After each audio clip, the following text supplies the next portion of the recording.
Welcome to a Tuesday night in lower downtown Denver. It is chilly, though not as chilly as last night.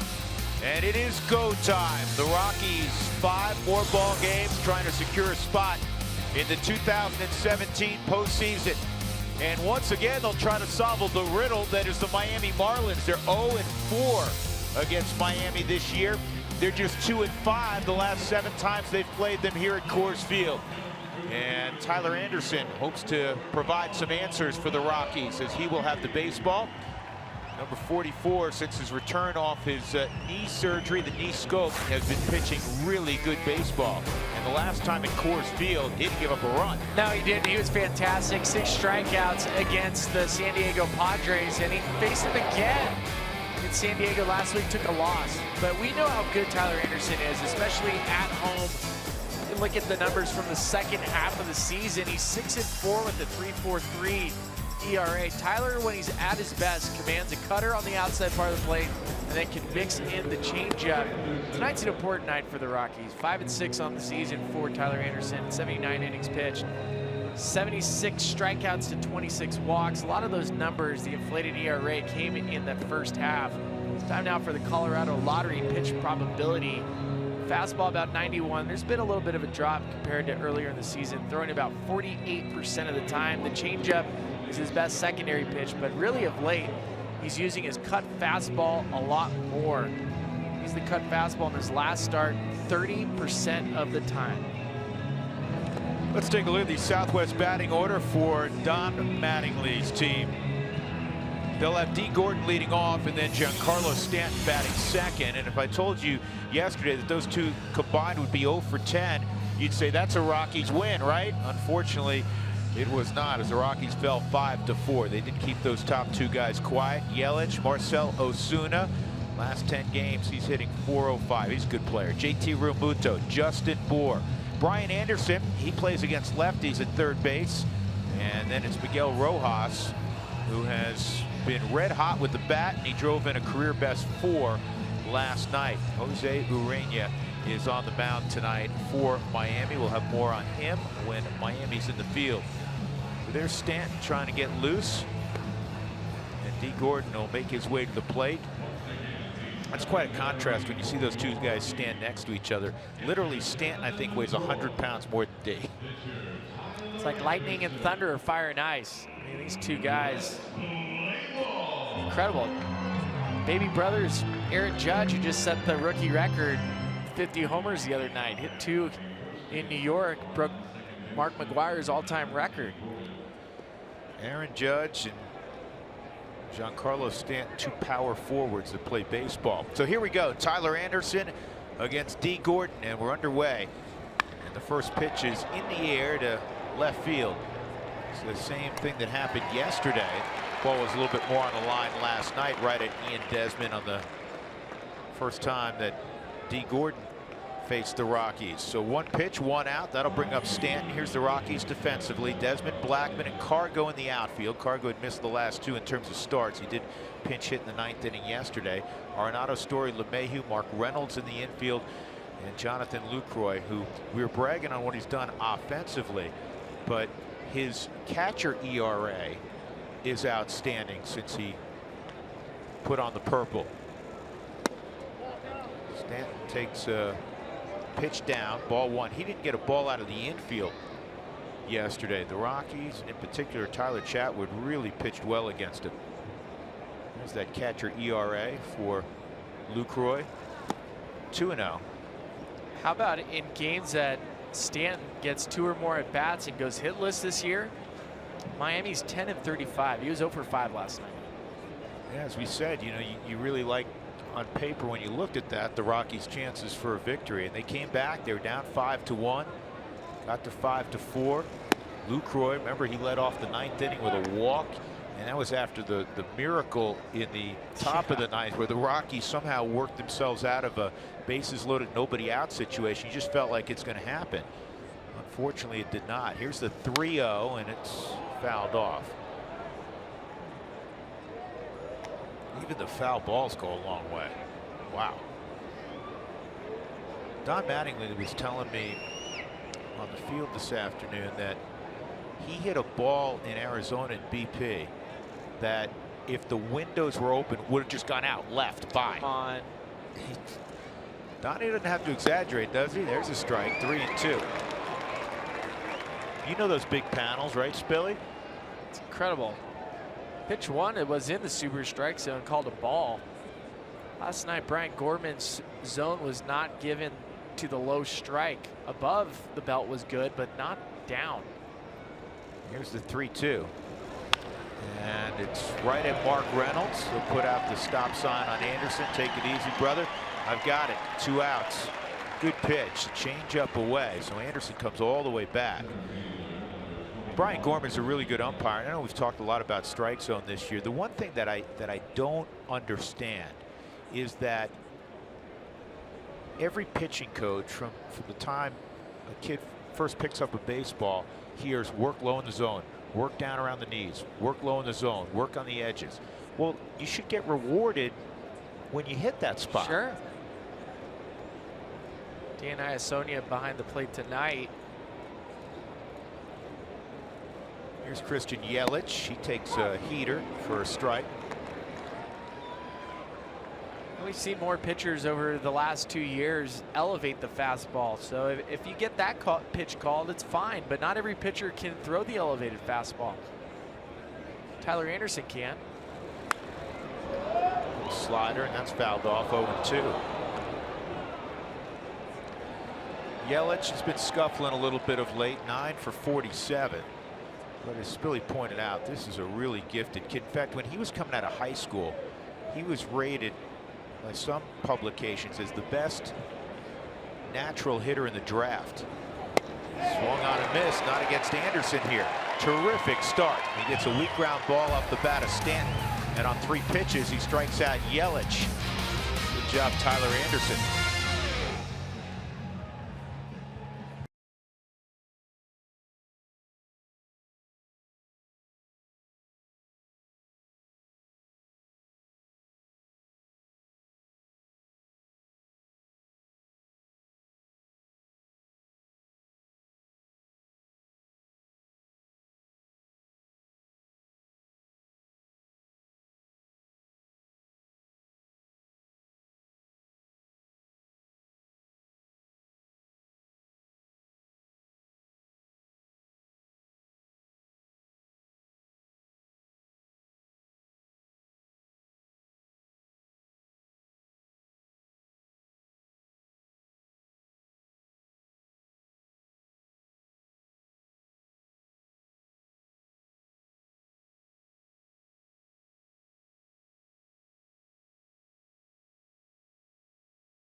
Rockies need a W. 5 games left. The Rockies began the day a game and a half in front of Milwaukee, 2.5 up on St. Louis for the final wild card spot.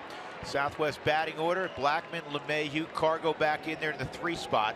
Then it's Arenado and Reynolds in the middle. Story, Ian Desmond, Jonathan Lucroy, and Tyler Anderson against the 26-year-old native of Santo Domingo in the Dominican Republic, Jose Urena. And he is a guy that had to make the club out of spring training. He did initially as a member of the bullpen, and then after 6 appearances he entered the rotation. And right now, if Miami were heading to the playoffs, game 1 would be started by Jose Urena. He's their best. Yeah, this is a very special talent, especially when you're looking at a guy. Good fastball, 95 to 96 miles an hour. Secondary pitches are a slider to righties, an excellent changeup to lefties. He's on the verge of getting 15 wins for the Marlins.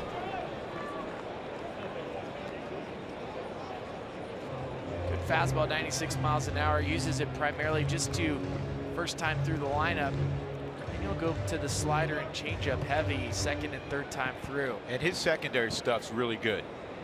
1-1. There's a changeup, and it's down low. 2-1.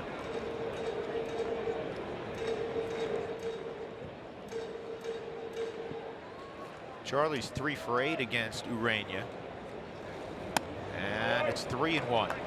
Chuck in the ball game yesterday had a run scoring double to left center in the 5th inning for his 97th RBI. He also walked in the 7th. That's when the Rockies had the bases loaded. That misses, so a leadoff walk for Charlie. Sweet. Good start. And that is something, you know, if you want to look at a WAR on a kid who's had a really nice year, every once in a while the pitch count can get elevated early on Urania. On the season, he averages 16.8 pitches per innings pitch. That's about league average. Urania's 9-1 on the road this season. And there's so many glowing stats. September he's 2-0 with a 2.08 ERA.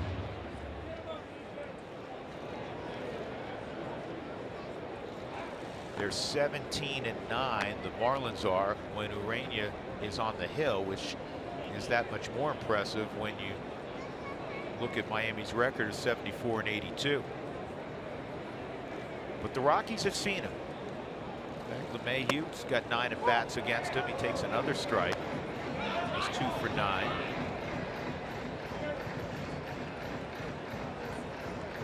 This is a guy with that heavy two-seamer that gets a lot of ground balls.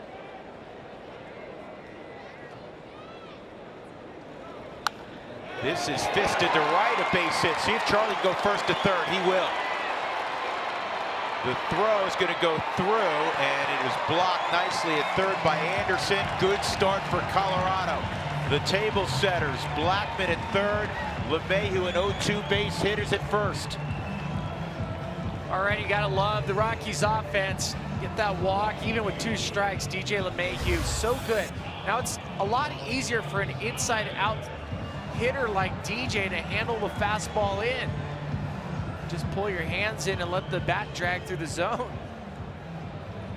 Good job by Charlie. That's his own read. That's his own feel. He's not looking at Stu Cole making that decision. So now it'll be Cargo, 2 for 7. He owns a home run against Urania. Big gap in center, left center. As Yelich is over in right center. Swung on and missed. Cargo, who the first 2.5 weeks of September was one of the hottest hitters in baseball. He's cooled off a little bit. He's 0 for his last 10. This is one of those at-bats we so frequently talk about. He's got to be productive in some way. Too many empty at-bats lately for the Rockies. Runners in scoring position yesterday, 0 for 7. That's kind of been the ongoing negative theme, if you will, the last couple of months for Colorado's offense. So good in the first half. Good take. 2-1. In the numbers we mentioned in the open, 215 batting average with runners in scoring position in September. Think about how many close games there have been in September. He went 2-2. So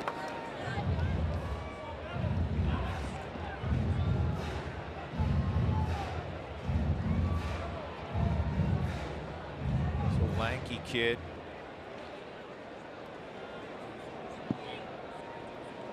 Whips the ball toward the plate.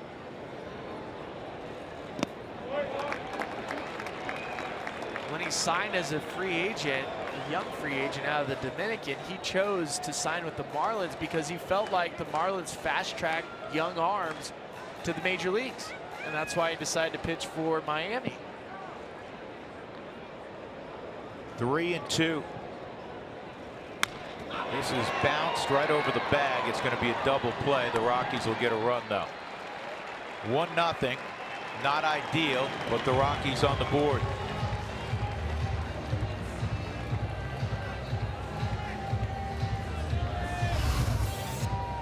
They'll take 1 run in the first inning, just because we know when the Rockies score first, about 30 games over 500.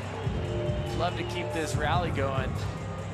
134 double plays now. That's the most in the National League. 2 outs. Here's Nolan. And that is a base hit for Arenado. It was just 1 for 7. That one being a home run, and it came in Miami earlier this year against Urania.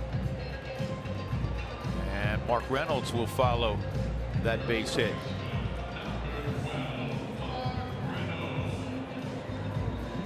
Billy, we always talk about this, that familiarity sometimes will help offset a guy who's really good. We know Urania is really good, but if you hadn't seen him, really tough outing potentially. But if you have a feel for his movement, you have certainly a much better chance. Well, I also feel like for guys that pitch at sea level, like most of the Marlins pitchers do, all of the Marlins pitchers do in Miami, that there's a different feel pitching at Colorado. I've heard John Gray talk about it. It feels like his fastball flies true when he pitches at altitude. He knows where the ball's going to go. And for a pitcher like Urania, who counts on his sinker movement, it takes an inning or two to get that adjustment, to get that release point. 2 balls and a strike on Mark. Reynolds 7 for his last 18.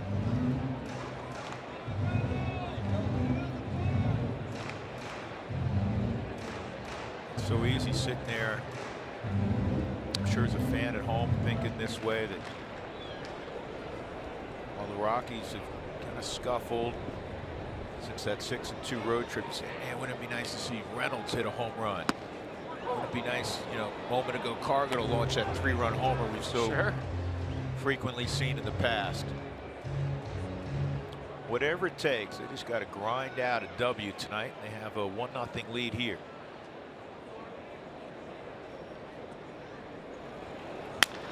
Line drive that eats up Miguel Rojas. The inning will continue with Trevor Story. That'll be a base hit.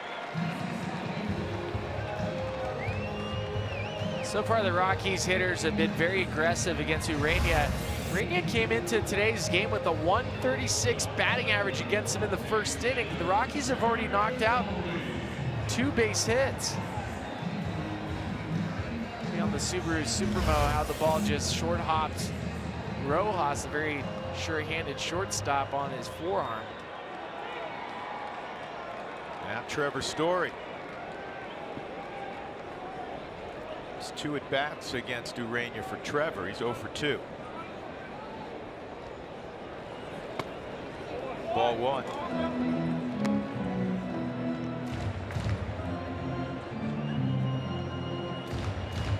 Now 6-2 at Miller Park. Milwaukee leading Cincinnati there in the 4th.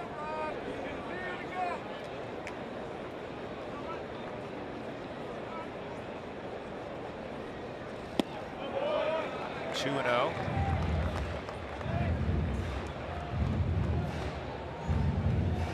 Yesterday's ball game finished with the temperature in the 40s. It's 57 degrees right now. Feel like it's colder than 57, but I'm also kind of a wimp. Yes, we know that, but it's not as raw as last night. 2-0 on Story. 2 on, 2 outs. A run in. Tell you what, I like the approach for the Rockies. They're not afraid to swing early if they get a fastball. And Trevor with the 2-0 pitch right now, you can see he was letting the ball travel, willing to hit it opposite field. I think at times when we've seen this Rockies team struggle, it's the hero ball mentality. I want to drive it out of the yard. I want to do something. That's not how you play this game late in September. 2-2.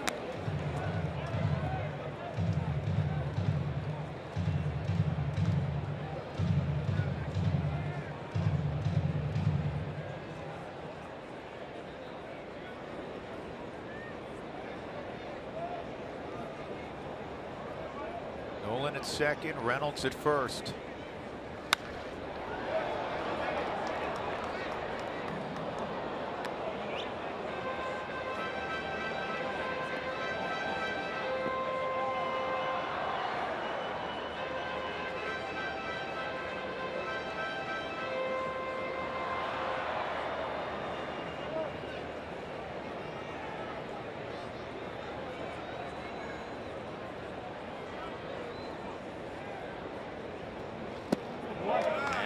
3-2.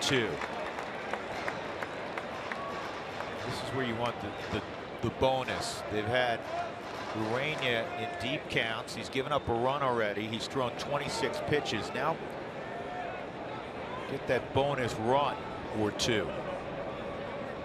3-2 on Story. Like it. Good swing. You can just tell the approach as the unit tonight, especially against Urania, who, look, this is the Marlins' best guy with their best stuff. And they're letting the ball travel. They're letting it get deep. They're putting pressure on him. 27 pitches in.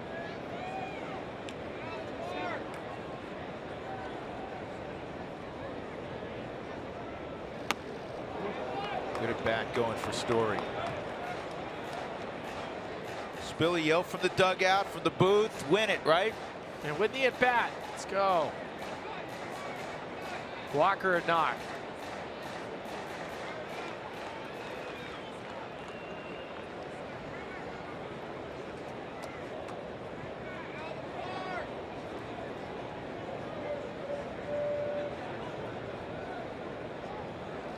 This ball launched deep, right center field, way back. There's your 3-run bomb. 4-0 Colorado. That's a start. And that was one heck of an at-bat.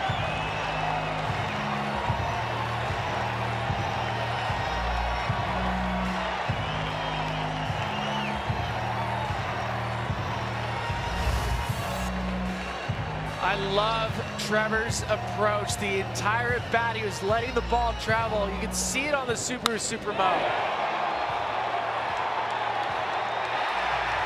Walk or a knock? How about you walk with a knock? Just trying to round the bases.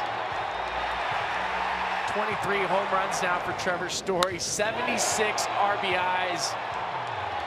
And that ought to loosen up the dugout. That was one half of a late September AB for number 27. 4-0 lead in the first against Urania. Too often of late, the Rockies have been in this situation and they let a guy off the hook. Trevor didn't let that happen. Desmond takes ball one. Man, how big was that swing? It was huge. It's a high fly ball to center field. Stanton actually in right center will make the catch. The Rockies with a 4-0 beginning.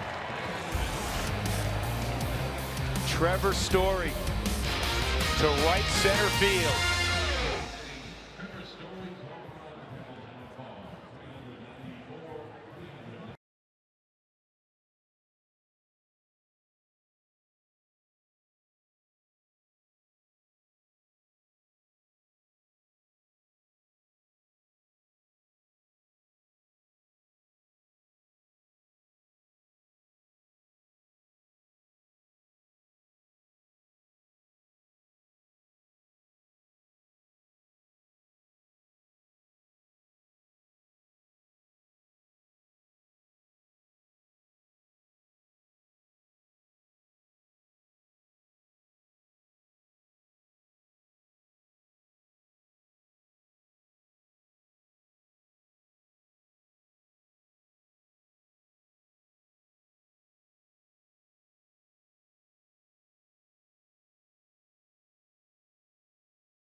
The Coors Light Cold Hard Facts are brought to you by Clean, Crisp Coors Light. Well, the Rockies were the story of the first half, 47-26. At the time, they had the best record in the National League. Since then, over 74 games, they have just the 12th best record in the National League, 37-47. You say, well, what's happened? ERA's gone up, runs per game has gone down, and something we were discussing in that first inning, hitting with runners in scoring position, they went from first in the league to 10th over the last 84 games, and even their fielding percentage has slipped to 9th over an extended period of time. But you know, it's all that's well and good. It's hard to play 162 at the same level. The only thing that is important now is how they play these final 5 games. And the first inning of the 5th game to go, they win 4-0. Those stats were cold and hard, but that was a great first inning. And you got to build on it. And Tyler Anderson with a strike on Marcell Ozuna. 1 ball, 1 strike. You know that this Miami offense is a dangerous one. Off the corner, 2-1. Ozuna, JT Realmuto, and Justin Bour. St. Louis now leading the Cubs 5-1 at Busch. 3rd inning there. Changeup, man, will blow out somebody's oblique. That's his best secondary pitch, and he's been using it so well at Coors Field. I always felt like for a pitcher to pitch well here, have a fastball that you can elevate with the changeup, and that's exactly what Tyler Anderson has. Ground ball, tough hop, and it'll be a base hit for Ozuna. He had an infield hit yesterday, one of his 2 hits.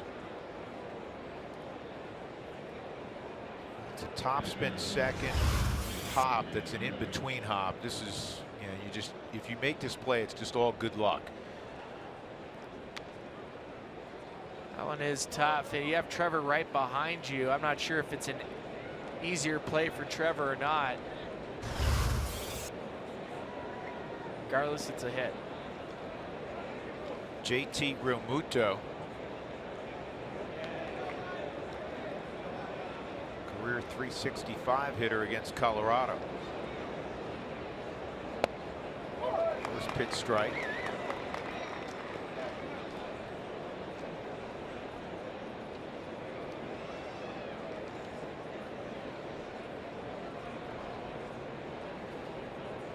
My kids, Kiera and Tatum, were super excited with that 4-run first inning. They decided to eat all their broccoli tonight. Beautiful. If only the Rockies scored more runs, they could get them to eat all their vegetables. Yeah, you know, when the Rockies can have such a positive influence on today's youth, brings tears to my eyes. 4 runs, automatic. You have to eat. Is that the rule that Stacey said at home? Rule at the house. If the Rockies score 4 in the first, you eat all your vegetables and love it. 2-1 on Realmuto.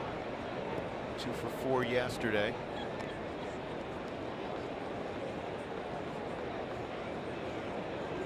He's 320 out on the road this year, which is the 11th best in all of baseball.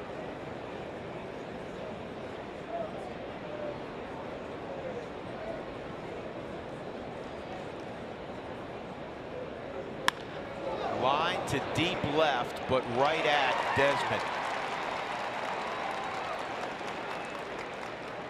I always felt that left field was the most difficult position for an outfielder, just based on the at-bats from a righty pulling it to left field. And last night we saw a pretty tough read for Ian Desmond. Line drive hit right at him that he took the wrong route on, ended up costing the Rockies.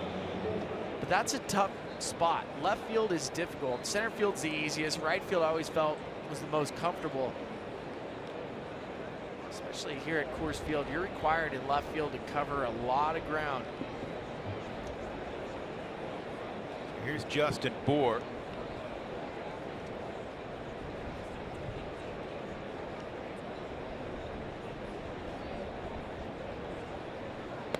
Anderson with that double leg kick. Strike 1.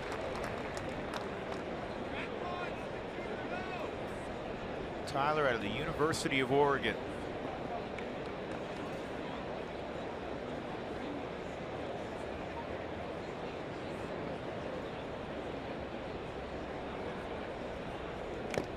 0-2. He helped reestablish that program. You're a West Coast guy, Billy. Oregon hadn't played baseball since the 70s. Phil Knight was watching all the success they're having in Corvallis, you know, the bitter rivals, Oregon and Oregon State. And he said, we got to start a baseball program again. And Tyler Anderson helped put them quickly on the national map. That's why Tyler Anderson wears nice Nikes. Shift on for Bohr. Here's the 0-2. Throws the bat at it, and he got baseball also. The baseball went backwards, the bat went forwards. Haven't seen that in a long time. Or the pitcher having to retrieve the bat. I wanted a little Roger Clemens here. Throw it right back at him. You see how big Bohr is? Yeah, he's very big. Give me the cut fastball down and away. That's a good job of hitting from Justin Bohr to make sure he just puts some sort of a bat on it. Lives to see another day.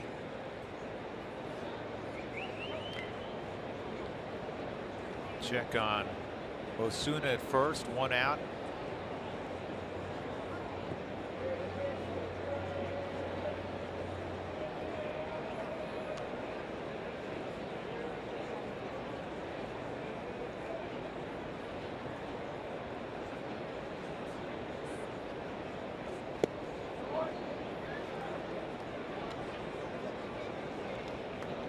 There's Tyler wearing his Nikes. Hey, if Phil Knight's gonna bring your baseball program back,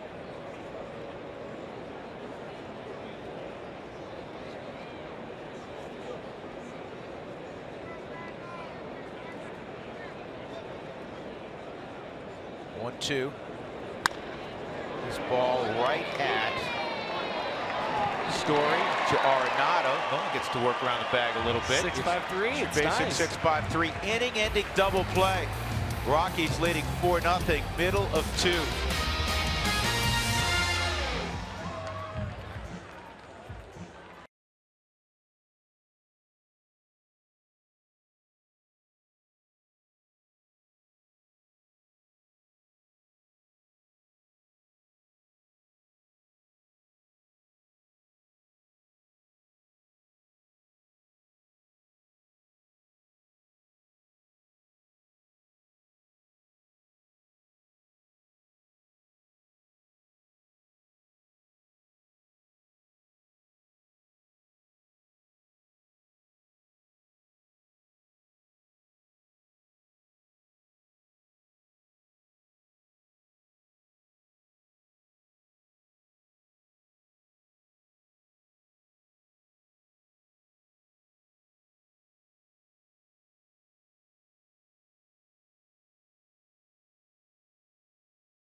Final Toyota Talk Takeover Tuesday of the year. We've got a treat because Cargo is taking over our Twitter account.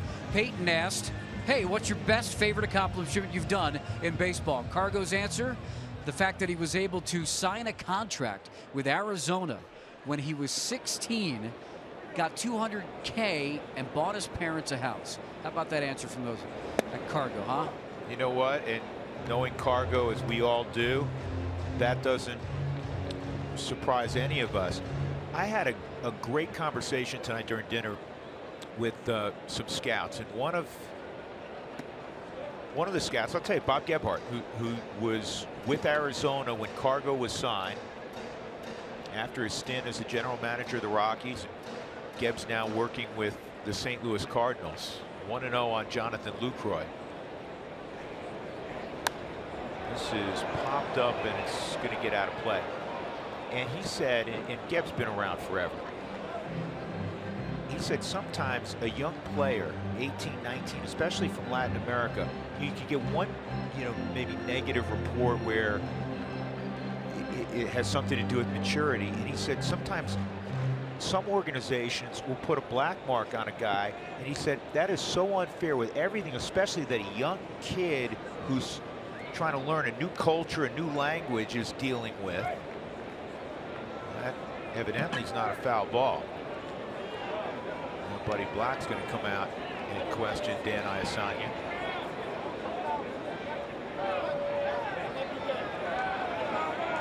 Oh, they checked it out at first with Alan Porter, and Alan said no, it was a foul ball. It's good coordination with the umpire crew. Now Alan's got to answer to Donnie Mattingly. Let's watch this. Yeah, the ball, you can see the ball redirect ever so slightly. And the ball hit the dirt also, because if that is caught airborne by Real Muto, it's an out. But it hit the dirt. See if Jonathan can take advantage.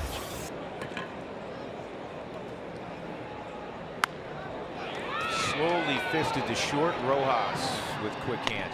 But Spilly, I thought it was a wonderful point by Geb that with a young player, and especially a kid who's from a completely different culture, you have to wait until they're much older to see truly what kind of teammate they are. Cargo has developed, you played with him. This is one of the all-time teammates. Oh yeah, this is one of my favorite teammates ever, because he's always cared about what he can provide for other people.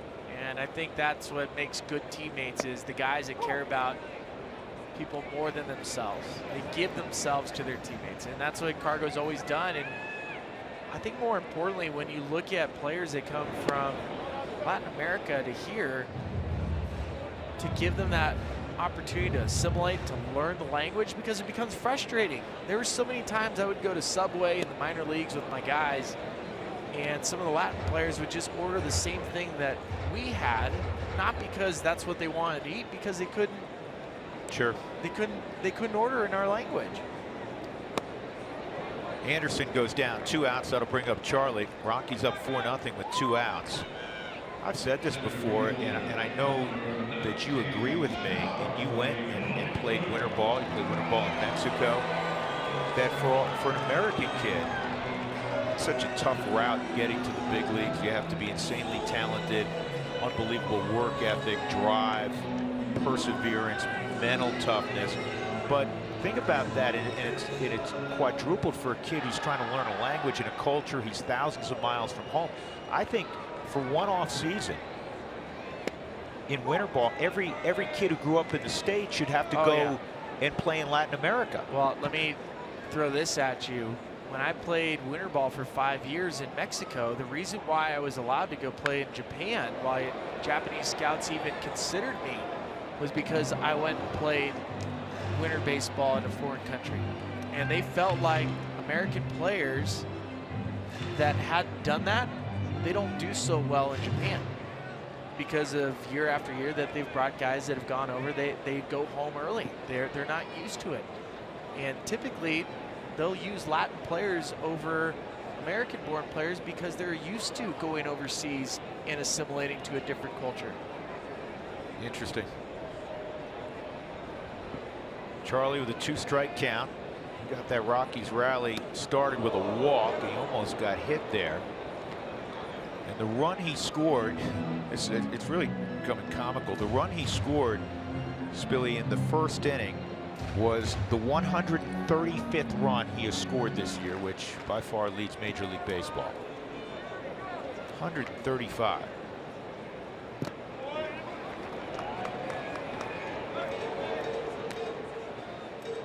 The big blow in that first frame on a 3-2 pitch after numerous foul balls. Trevor Story hit a 3-run home run to right center. And it's cold tonight, so you can't say that it was a Coors Field home run. He doesn't hit cheapies. This is a base hit to left for Blackmon.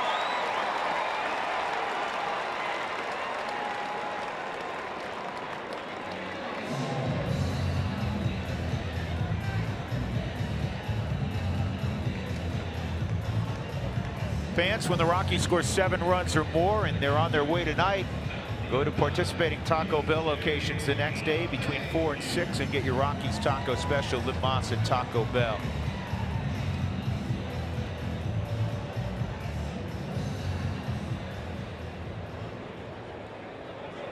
So here's DJ. He had an 0-2 base hit to right in the first.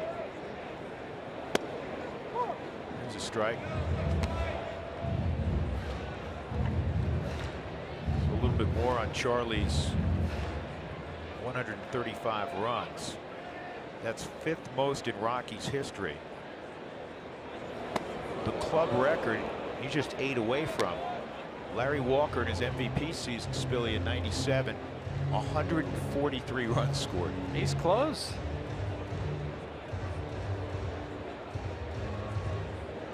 Dougie, what's the most runs scored ever this season? 1-1, 2-1. A lot of high quality at bats so far against Urania.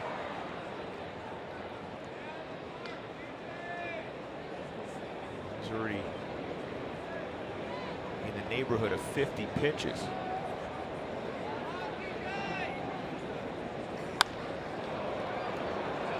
In 1994, the real Billy Hamilton scored 196 runs.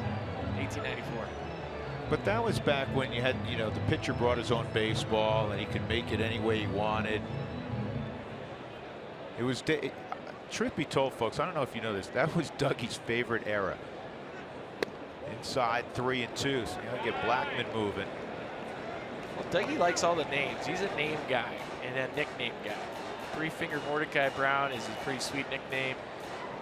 How about this? Since 1900, since we'll not date ourselves too much, Babe Ruth has the all-time record for runs scored in a season. In 1921, when you were a young lad, Drew, 177 runs. Foul tip, and that is held to end the inning. So the Rockies get a 2-out knock from Blackman. He's left the board. We move to the 3rd. The Rockies up 4-0.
Colorado Rockies baseball on AT&T Sportsnet is brought to you by the 2017 Toyota Tundra in your hometown Toyota stores. By Bonfils Blood Center, takes all types to save lives, give blood. And by Southwest Airlines, say yes to low fares with nothing to hide. That's transparency. It's a pretty night, pretty cold night also in Denver, but the scoreboard's beautiful. Rockies warmed it up in the first inning, 3-run home run from Trevor Story, 4-0 they lead. Tyler Anderson's throwing the baseball very well. He's faced the minimum through 2 innings. This is Brian Anderson, no relation, to lead things off for Miami. Miguel Rojas and then Urania. First pitch off speed, ball 1. Anderson is the Marlins' top position prospect. last year's 2016 minor league player of the year, former third rounder out of the University of Arkansas. Yeah, he was in the fall league last year. 1 ball, 1 strike.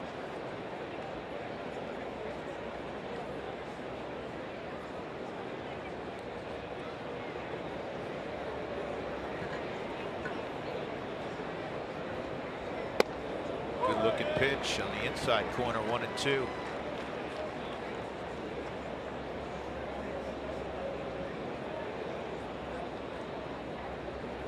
Anderson hit 22 home runs, drove in 81 this year with New Orleans.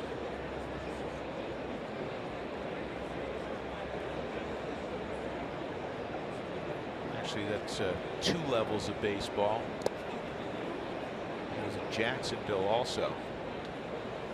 2016, when he won Player of the Year for his Marlins organization, hit 265 with 11 home runs, 65 RBIs.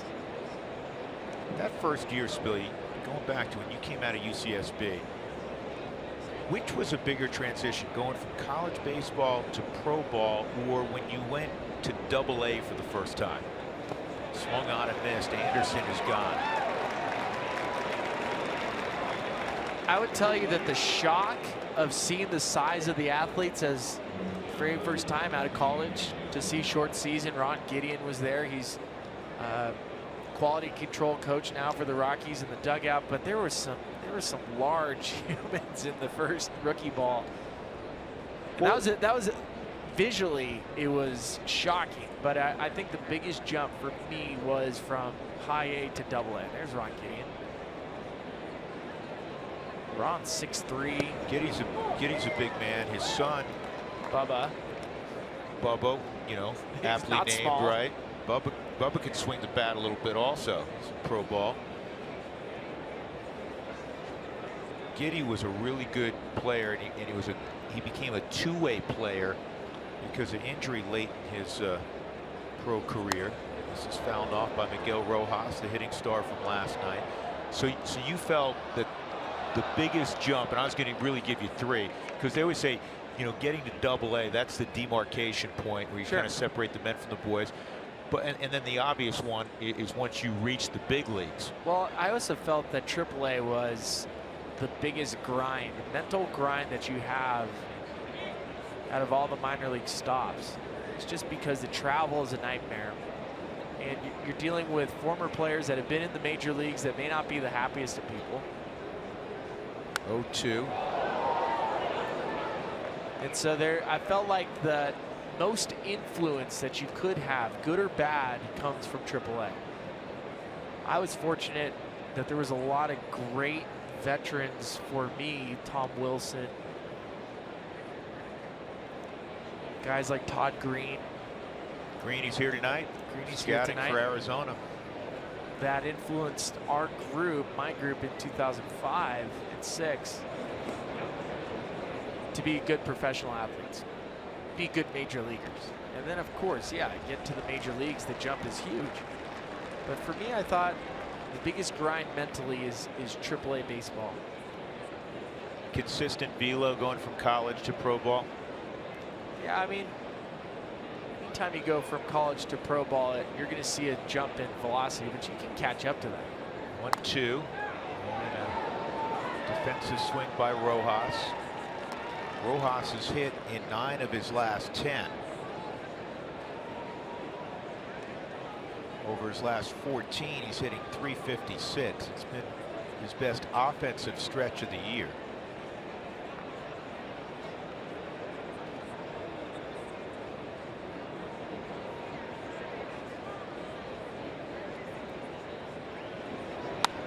And that's fouled off.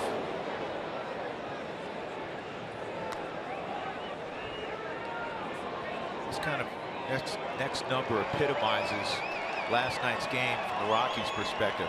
Rojas in his career hit 151 against Colorado. Last night he throws out 2 doubles that produce 4 runs. Yeah, and he has his career high RBIs in a game. And pain in the neck right now. He's been swinging it well in September, .313 batting average. hits righties better than he does lefties. They like him because he's very steady defensively. And he's a pretty good 8-hole hitter. Flips the lineup over. Understands how to hit in the 8th spot. Ground ball to Nolan. This is a tough play, man. He had to retreat and a good throw. But Nolan's had 2 tricky ones here in the first few innings. 2 outs. It's always hard for Nolan, especially when you're playing that deep at third base. You can see he was considering taking a step forward to try to get it, but knew better. 2 outs. Jose Urena coming up. Let's throw the ball to Mark. All right, Drew, Toyota Talk Takeover tonight with Cargo. Krista has a question, and that is, Cargo, if you weren't playing baseball, what would you be doing? And Cargo gave me a great answer. You actually have to see him answer it. He looked at me and he said, I told my mom when I was 13 that I had, in air quotes, a plan B because I liked drawing in school and I would be an architect. And he looks at me and goes, I didn't really have a plan B because I had a plan A, and that was to play baseball. But he said, plan B, architect. You have to appease mom, right, Mark? Yeah. You have to have an answer for that question. I know that. That was his plan B. Love it. He's one of those guys, Billy, that with his personality, with his intellect, he's going to be successful in whatever he applied his mind to. And he's uber gifted, as we all know, playing baseball. 1-2. Good pitch. Anderson, 3rd strikeout. He's faced the minimum through 3 innings. And the Rockies have a 4-0 lead. And speaking of Cinco, guess who's coming to bat?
Time for our CenturyLink high-speed challenge question. I'll spit it out. Go to AT&T Sportsnet RM on Twitter to cast your vote. We'll show you the results during our post-game show. Cargo came up with this. What's the all-time Rockies nickname? What all-time Rockies nickname do you like the best? Little Pony. That's Cargo's nickname early in his career, bestowed upon him by Brad Hopp. Big Cat for Andres Galarraga. The Todd Father for Todd. El Matador for our Vinny. So, which one? What do you got? I mean, I love the Little Pony.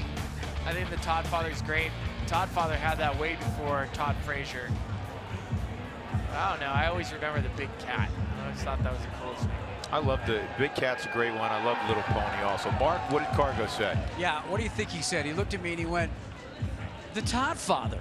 He's the best. That's the only answer, the Todd Father. That's great.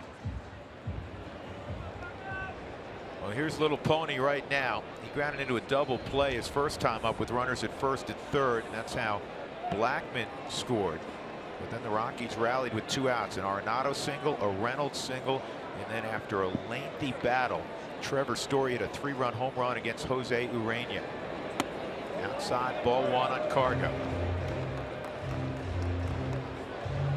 Second time through is when you'll see a lot more first pitch change-ups from Urena. There's a base hit for Cargo. I like that approach also. You said it earlier, Spilly. Said, let's get rid of the big swing approach and just take a controlled approach. And that was a controlled swing on a 1-0 delivery.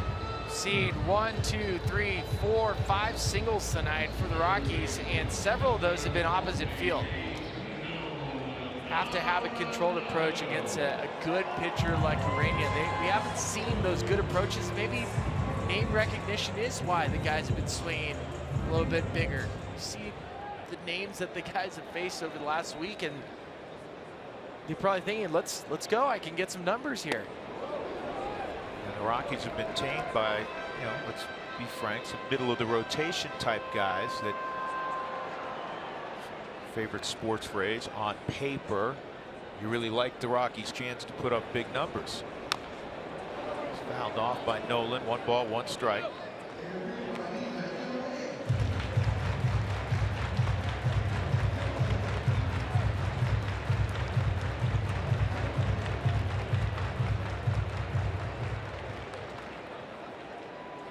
Buddy talking to Mike Redmond.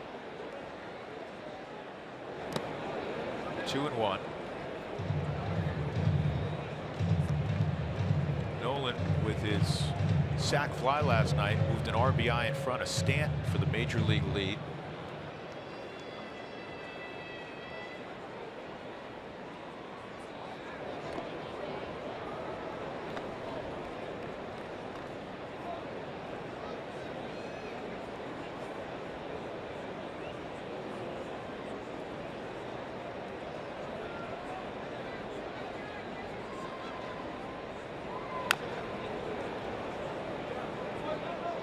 Two and two.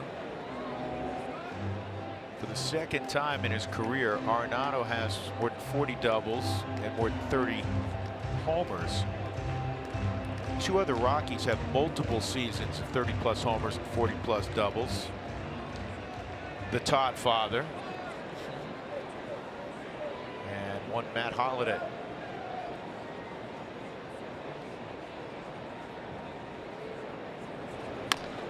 And that's a comebacker. Urena makes a good throw, and D. Gordon finishes the double play. 1-4-3.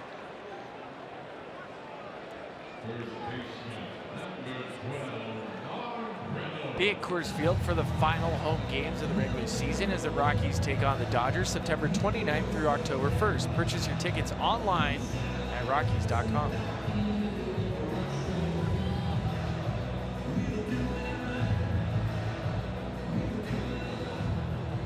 Reynolds has one of my favorite. Did I tell you this year? One of my favorite walk-up songs.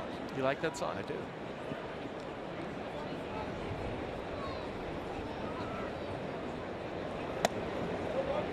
Ball 1 on Mark, who had a base hit and scored on the Story home run in the first. 4 runs, 6 hits for the Rockies. No runs, just 1 hit for Miami.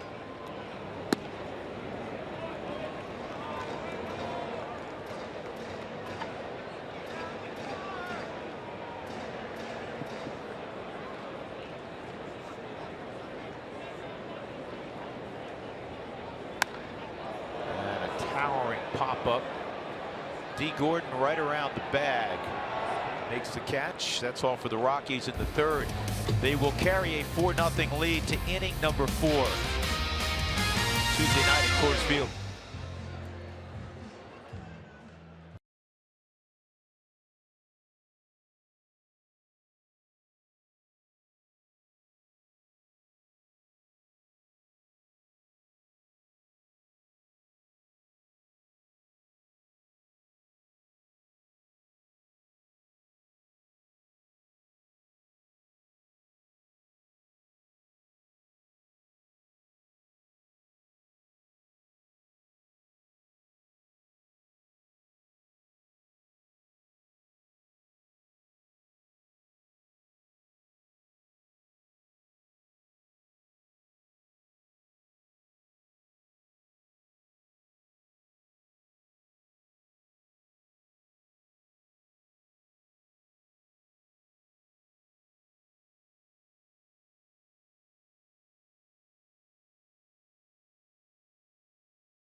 Baseball on AT&T Sportsnet is brought to you by Subaru. Love, it's what makes a Subaru a Subaru. By UC Health, live extraordinary. And by Bank of the West, whatever your needs, good things happen when your local bank goes big. Bank of the West.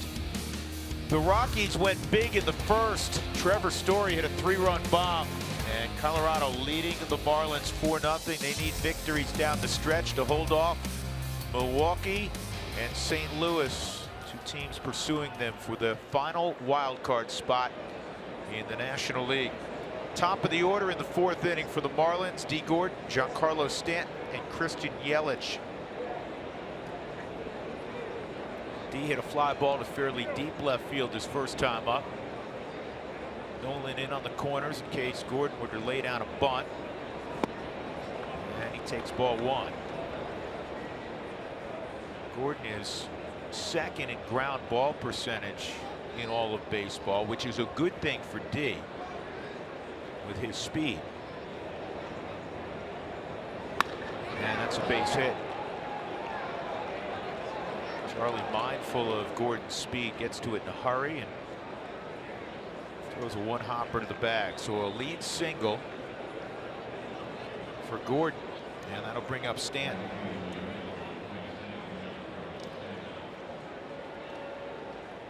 Second time through the lineup for Tyler Anderson. Batting average go from 226 up to 265. Third time through, it jumps up to 379. Want to keep Giancarlo in the yard in this situation. You're still looking at the changeup and was able to get him out last inning. Down in the zone. You got a strike call on a pitch up. He doesn't like it. Away, and it got a piece of the Subaru strike zone. You're right, Stanton didn't like it.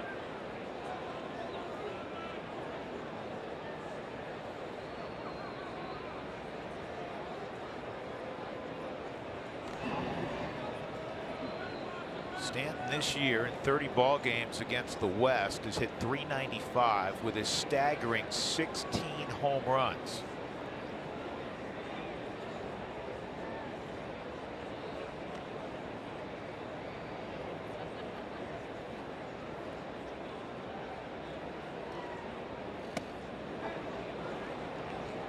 So Giancarlo Stanton, you can tell how he closed off his swing. And it reminds me back in the 80s, guys like Rob Deere, Mike Marshall, they used to swing like this. And part of the reason why is it really forces your front shoulder to stay closed. For Giancarlo, after he was hit in the face, it's a good cutter on the back door. He was hit in the face, he admits, like, look, it was hard to keep my front side closed. That's why he wears the mask. I think you can understand that.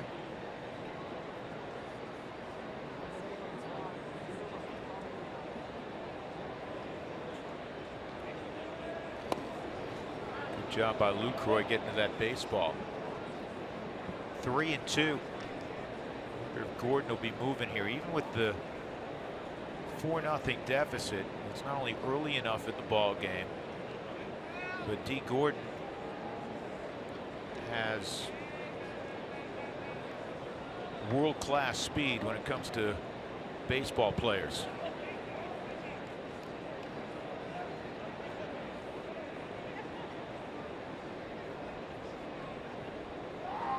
Not going, and that pitch just missed. 3-2.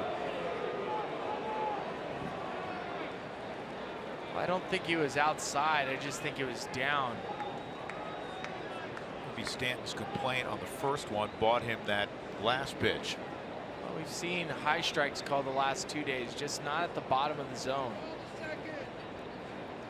See if he goes 3-2 change up here. Gordon not going, and it's fouled off. He may have been thinking it was going to be a changeup because he was a little bit late on the fastball.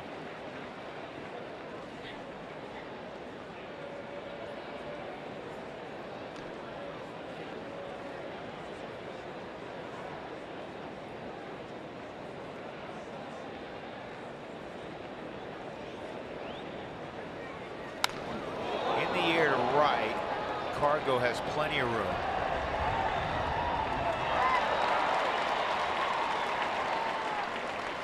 It's a big first out.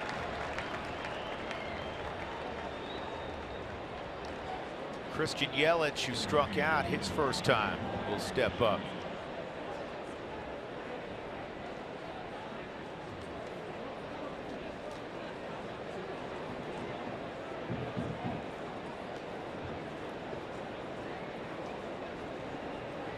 With the impending sale of the Marlins to a group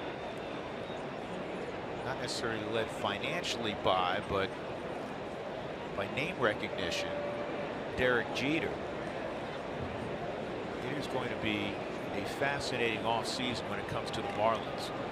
And Giancarlo Stanton is back in the dugout. Whether or not he is a Marlin next year has been debated since the All-Star break with that enormous contract. And it's backloaded, so majority of the salary comes late in his career. And it's one of those deals, not that the Marlins don't love Giancarlo Stanton, but even though Miami's a big market, they really have a small market situation. Going forward, they may not be able to afford that contract. Foul ball. They may opt to try to get a ton of prospects back and get that off the books.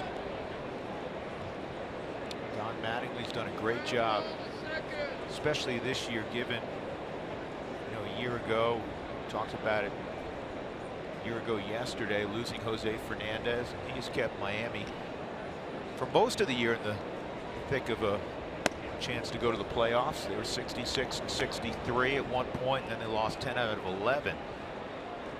Kind of fell out of it, but with this lineup, if they get a little pitching, as we discussed last night, be a scary team. If they do move them, that'll be quite a haul they'll get in return, you'd think. Ground ball to Reynolds, good pickup, fires to short, on to first, double play. 3-6-3 on Yelich. Second double play turned tonight by the Rockies. Middle of 4, the Rockies leading 4-0.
For the Mako, big hit.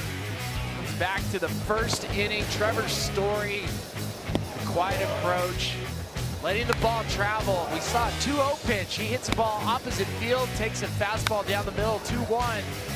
You can see in his body language, in his mind, he's letting the ball travel. Fouls off a tough slider down and away. And on the 10th pitch, hits it 100 miles an hour off the bat, opposite field for a 3-run shot. Tell you something else, that was his 50th career home run, Spilly. The only Rocky to reach 50 home runs to start their career faster, because that 50th home run came in Story's 238th game. The baby bull, Come on. 2 games less. This ball line to right, stay fair. It's not going. Baby Bull's still playing good baseball. He's in Korea. I believe he's up to 36 home runs right now. Baby Bull's doing baby bull things. Baby Bull, since we were talking about the Todd father and the Matador, I think I posted the video of my favorite Rockies commercial ever done between Vinny and the Baby Bull. Comic gold. Got to refresh my memory. 0-2. Called strike 3 on Story. Well, Vinny Castilla's dressed like a matador, and they're looking at each other. They have a stare down in the locker room, and Baby Bull tells Vinny to watch his back. And then as Baby Bull turns around, Vinny says, "No, Baby Bull, you watch yours." And he has all those darts in his back. Desmond, this is going to be a tough play on the left side for Anderson. No play. It'll be an infield hit, is my guess, for Desmond.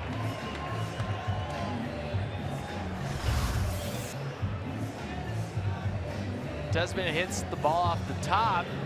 Brian Anderson, third baseman for the Marlins, unable to field this cleanly on the Subaru Supremo. They fielded it okay, just didn't make the transition. Nope.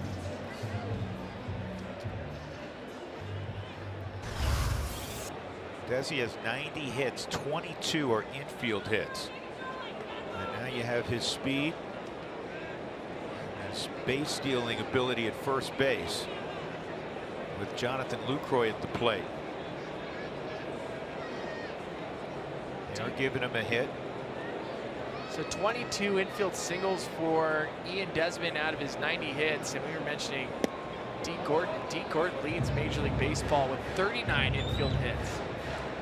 Of course, it's like Desmond, twice as many at bats. Desmond's missed in the neighborhood of half a season. Tonight is his 91st game.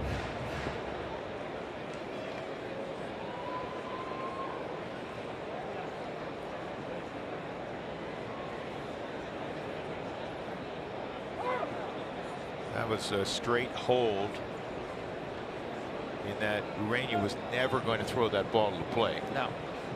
Looking up JT Realmuto's numbers, he's caught 21 base stealers, but 52 have been successful. He's got a big arm. So much of that equation's on the pitcher. And he's pretty quick to the plate. Urania was 115 to the plate there, which is not a place to run.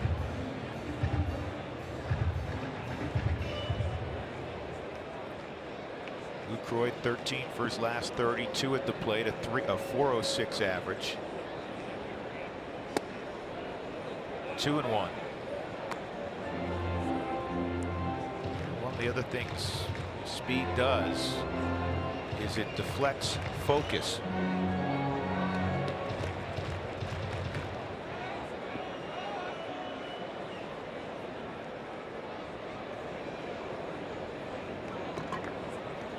That's why I like how the Marlins construct their lineup with D. Gordon in front of Giancarlo Stanton.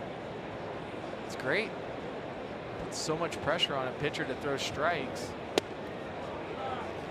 and then forces them to throw fastballs to a fastball hitter.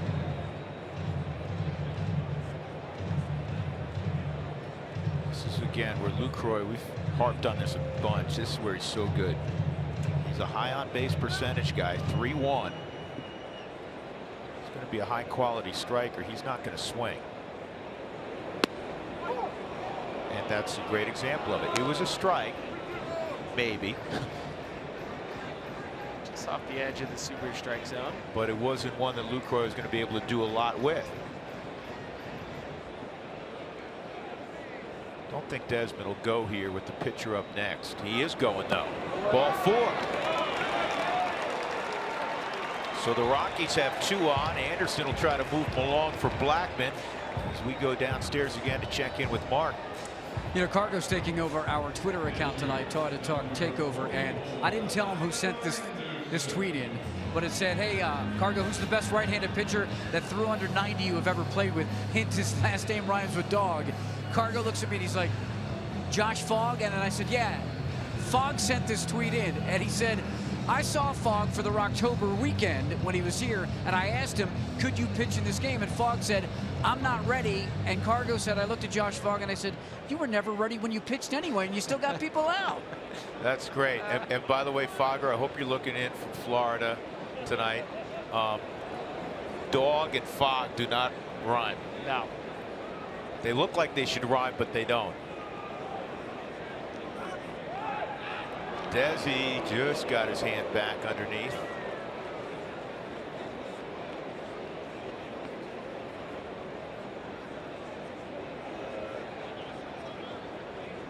When we see Fogg at fantasy camp, if I don't remember, will you remember to bust his rods on that one, please? Yeah, grog would have been better. Right. That's what Pirates used to drink. 0-1.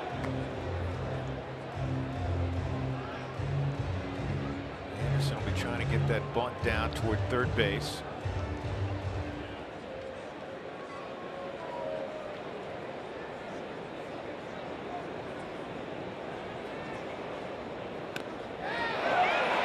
And he does a great job. Got it far enough out from Real Muto that he had only one play. Well, let's see how Donnie Mattingly wants to play this. You have Charlie Blackmon, a left-handed hitter with 97 RBIs. It's pick your poison, or DJ. You'd have to load the bases to go right on right to face DJ. JT Realmuto's looking inside too to see what they want to do. I think Donnie Baseball is going to challenge Charlie Blackmon. It's hard enough to hit at the major league level. This is your best pitcher in Jose Urania. I think they're going to just challenge him. They may, but spent a lot of time visiting with Donnie today on a number of subjects. One of them was Charlie Blackmon. He loves Blackmon. Remember, he's seen Blackmon for a while when he was skipper of the Dodgers. Second and third. Charlie a sharp single in the second, also a walk.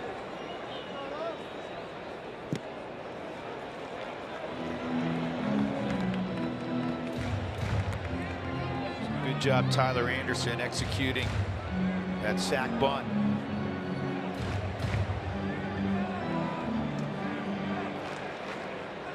Three of the 4 runs for the Rockies have come with 2 outs.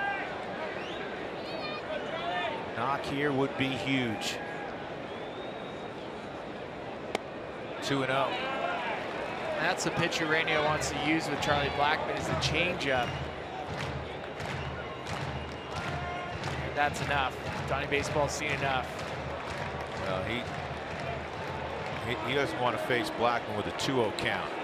So Charlie goes to first, and now it'll be on DJ LeMahieu, who's 1 for 2. DJ was in the batter's box before Charlie was even out of it. You take offense to that. DJ understands that, yeah, Charlie Blackmon base empty at first, but they'd rather face DJ. He's thinking to himself, I'm a batting champ. Hey, listen, anybody worth their salt, I don't care who's hitting in front of you, King Kong.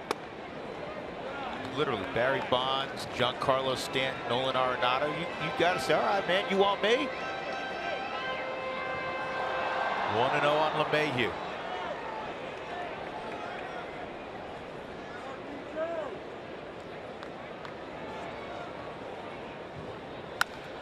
Sharp ground ball. Gordon dives and is going to steal a hit from LeMahieu and save 2 runs. So the Rockies do not score in the 4th.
That man's been outstanding so far, Tyler Anderson.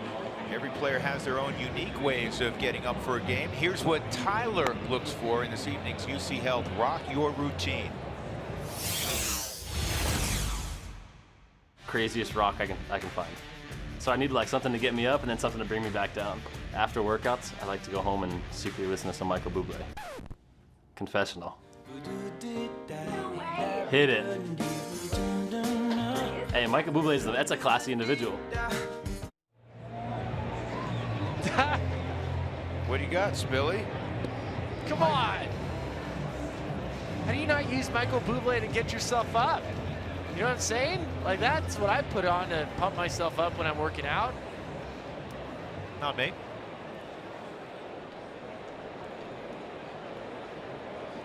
Michael Bublé?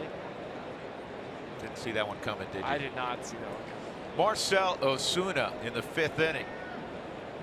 One of the 2 hits tonight for Miami, and his hit was an infield hit. That is on one hop at DJ. 1 pitch, 1 out. Boy, off the bat, I thought LeMahieu had produced a base hit with the bases loaded a moment ago. It's been one of those months. I'm telling you. You're just waiting for it to come, and it's not. DJ off the bat. Sharply hit. D. Gordon, who's won a Gold Glove before, makes a great play. DJ's reaction is just like, come on. You're right. I mean, how many times have we said nothing easy?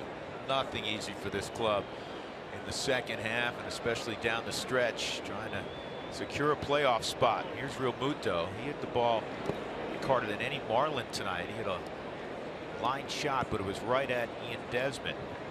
That was in the 2nd inning.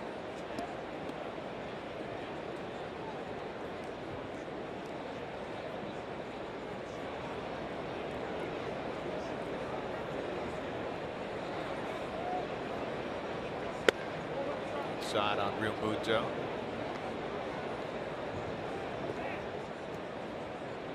Just don't want to keep the score where it is. It's a dangerous lineup.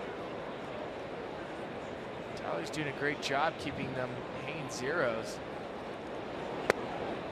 2-1. But if you can get one of those base hits to just land somewhere, especially the way that the Marlins have been this season, those are the jugular runs in the 5th inning, 4th inning.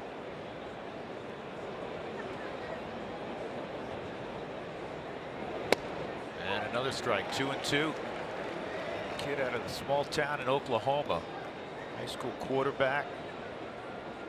In their classification, he won 2 state championships in baseball and football.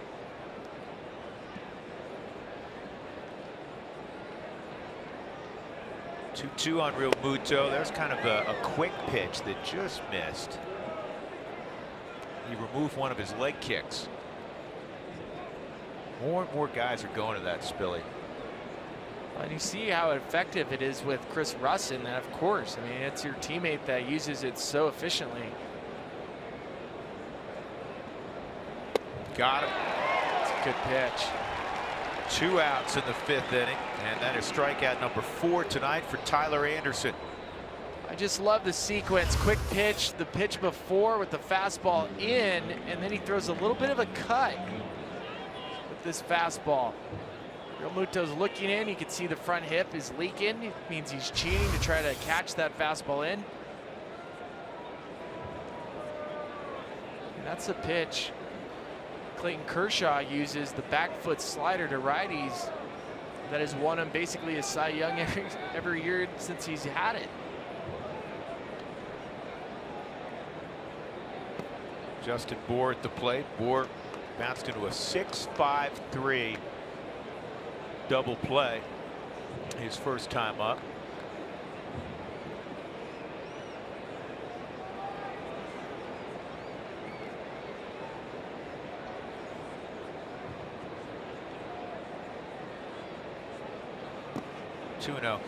If you're a scout, there's a ton of scouts at this game, but if you're an amateur scout and you're working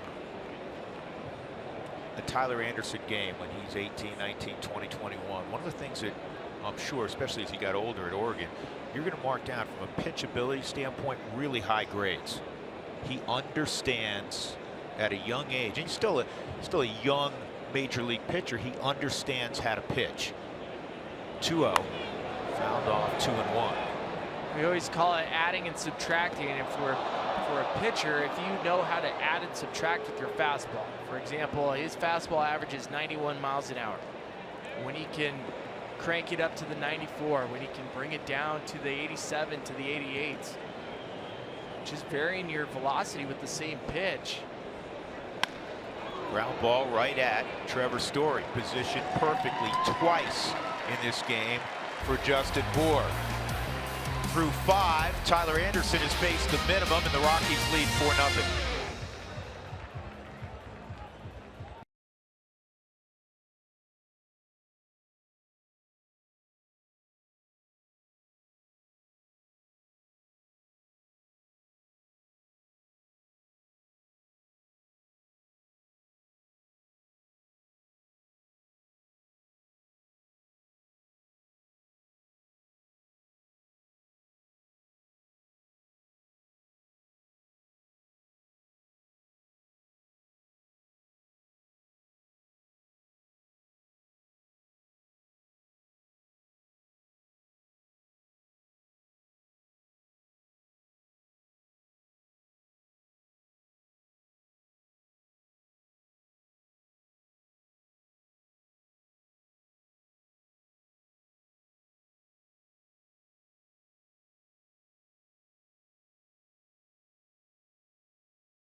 Number 5 set to lead off. He has taken over our Twitter account today. It's Toyota Talk Takeover. Aaron asked Cargo, hey, what's your favorite Ninja Turtle? Cargo's answer, this is classic, Donatello, and then maybe Alexi Amarista, who is, of course, the little ninja. Now, by the way, I want to show you something cool, guys. The Rockies Twitter account dug this up. Cargo at a fan fest recently, as we watched his first pitch inside, we told you that he could draw. He took the kids' crayons and he drew Bart Simpson and signed it. So look, he does have another skill. There was a plan B. Was that freehand? Yeah, he just took the. I heard from the Rockies Twitter account he did that just spur of the moment, freehand. That's pretty good. So you know, maybe there was a plan B, kind of. Cargo lines this toward the gap in left center. Roll, baby, roll. To second and a leadoff double. You know what? Tomorrow is going to be another day where you can interact with Carlos Gonzalez. Yeah, every day. This is a freehand into left center field. Ball's lathered. Sinker a little bit up, right where Cargo likes it. I mean, the plate coverage that Carlos Gonzalez has on pitches away, that ball is crushed. You can see the trajectory it's moving. Hey, Dr. Stout. Yeah. Tomorrow is another Toyota Talk Takeover with Cinco. I'm all for it. Let's do it. Just let him know after the ball game. Tell everybody to hit us up with questions. We'll do it again tomorrow. There you go. Here's Nolan. He takes a strike. It's good to see Cargo back online. He was so great the first few weeks of September, and then a little 0 for 11. And 2 sharply hit balls to left center. Rocky's got to get this run home. Way back, deep center field. Take a good look. You won't see it for long. 2-run bomb. Nolan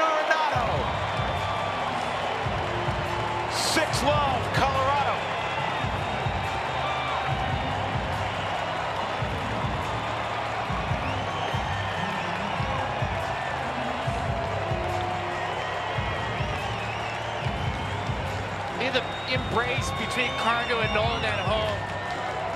36 home runs now for Nolan. 129 RBIs off the bat. He knew it. So short, so quick. And I just love that Nolan was taking a quality at bat. He's trying to move the ball. He's not trying to pull the ball, but he's trying to hit the ball hard up the middle. Sinker in line. See ya. 438 feet. That was a big boy home run by a guy that's used to hitting them. He just tied Charlie for the club lead, his 36th. 1-1 on Reynolds inside. And for Nolan, he has 18 home runs at home. He has 18 out on the road. 129 RBIs. So there's times with the guy at second base that you'll see a hitter purposely swing inside out, try to hit a ground ball to second base. When you're an RBI guy like Nolan, you don't have to do that. You're still trying to drive a pitch, but you're trying to drive it up the middle. And a walk right behind it. So the Rockies with nobody out, a 6-run lead on the Marlins' best guy, Jose Urena. And here comes Trevor Story making his way to the plate. He had a 3-run home run in the first. You know, I think back to when Cargo and Tulo were the 3-4 hitters for the Rockies when you wore younger man's shoes, right? And they would embrace at home plate when either one of them would hit a home run with the other guy aboard. And we see Nolan Cargo do that in the past. Not frequently enough this year because of the struggles of Carlos Gonzalez. That was a beautiful thing to see a moment ago. We haven't seen it in a long time. I can't remember the last time I watched Cargo and Nolan embrace after a home run. Just the at-bats throughout the night. The Rockies were on a mission. They had an approach. They stuck with it. We saw it from the very first batter of the game in Charlie when he worked the walk. This is beautiful. Oh, and Cargo gave him a kiss. That time of year, man. 6-0 Colorado. Story drives this ball to right field, and it'll land a step shy of the track in the glove of Stanton. That's the first out in the 5th. Dustin McGowan has gotten up in the Miami bullpen. Bring up Ian Desmond.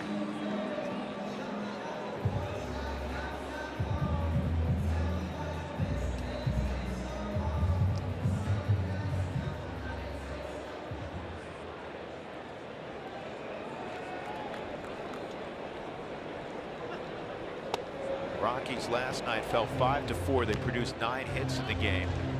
Here in the 5th inning with 1 out, they have 9 hits.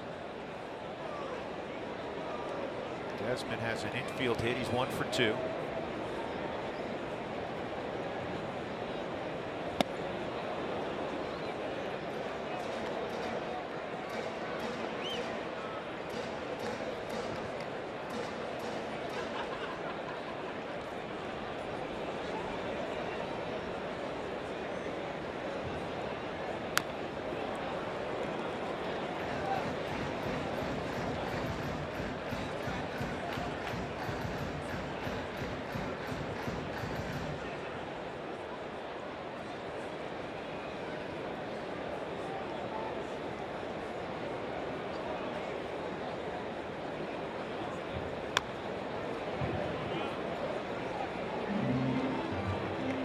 Desi battling away. Well, the Rockies, Spilly, this year when they score 5 runs or more in a game, 62-13. Always, I mean, for me, it's the team has felt like if they score first, they can add on. Backwards K for Desi. Because they're 65-24 if they score first. They start adding these numbers up.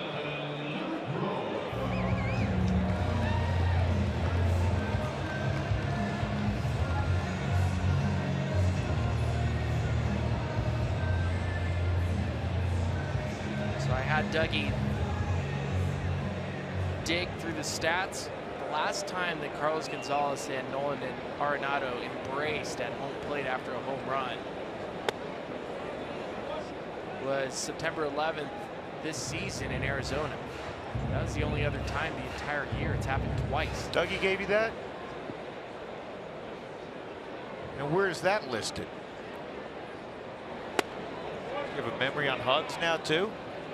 I don't know if he got the kiss. Tonight he got the kiss, so. Got a little smooch also. Got a smooch. Second date. 2-0 on Lucroy. 3-0.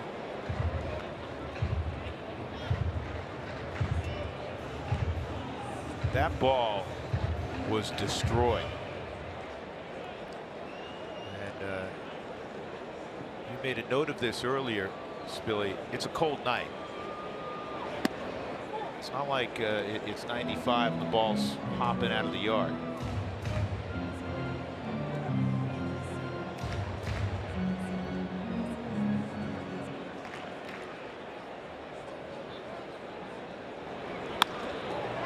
Hard shot. D. Gordon is going to come and get it. Runs to the bag, forced out, will end the inning. Double by Cargo, long two-run home run to dead center field off the bat of Nolan Arenado. And the Rockies embracing a 6-0 lead.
Colorado Rockies baseball on AT&T Sportsnet is brought to you by Southwest Airlines. Say yes to low fares with nothing to hide.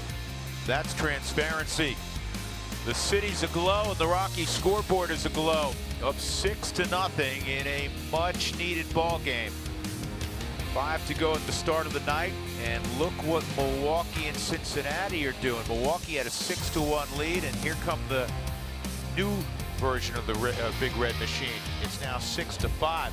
Last time we looked on our television screen up here, Milwaukee had first and third, nobody out, and Cincinnati kept them off the scoreboard. Go Reds, go. One of my wintertime partners, college basketball in the Mountain West, Joe Craven's a big Cincinnati fan. He's been touching base tonight. Went in the clubhouse before the game. This is the kind of teammate he is. Went in their clubhouse before the game, gave him his best Newt Rockne speech. It's starting to pay off late. Cravens did? Cravens, you know Joe. Crazy Joe. Good job, Crazy Joe. Told you, we root for teams that I would never root for.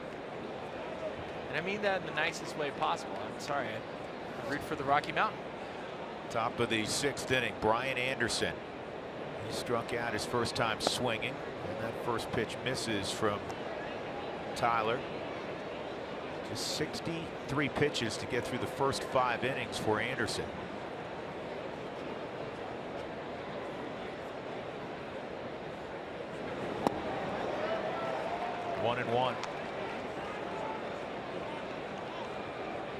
Everywhere Tyler's been in pro ball, he has had success.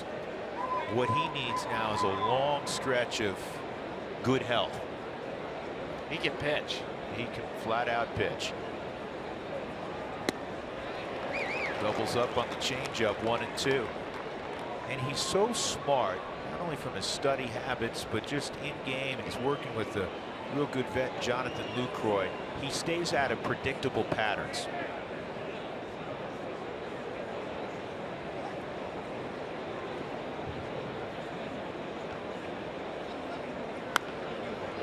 Lifted foul.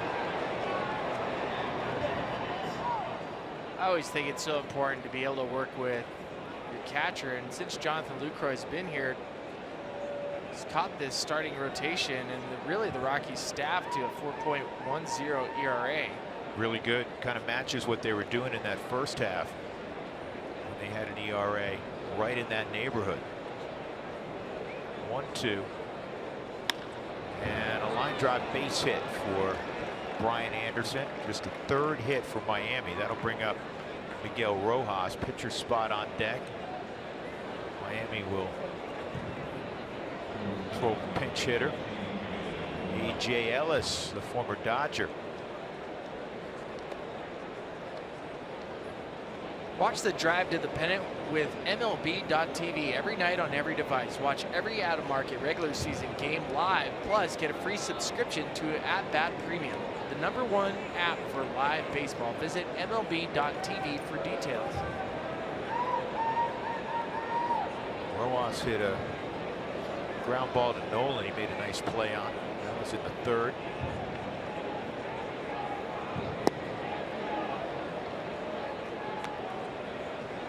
We talked about this last week when the Rockies had a day off with the day game before it, whether Buddy would throw Lucroy out there. I got to imagine he's starting tomorrow behind the plate with Thursday an off day.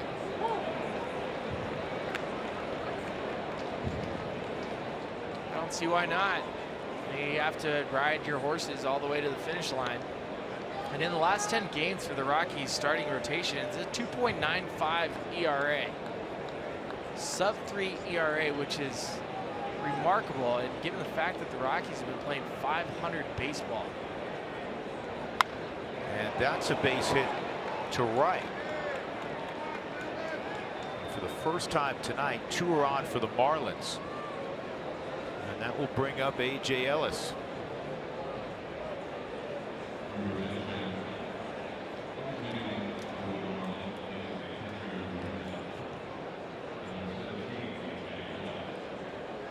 Tyler trying to give the Rockies length tonight also because Carlos Estevez is down. Pat Neshek needs another day.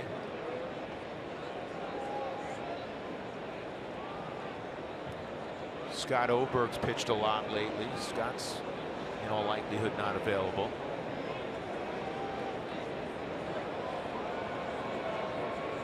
AJ just 3 for his last 31.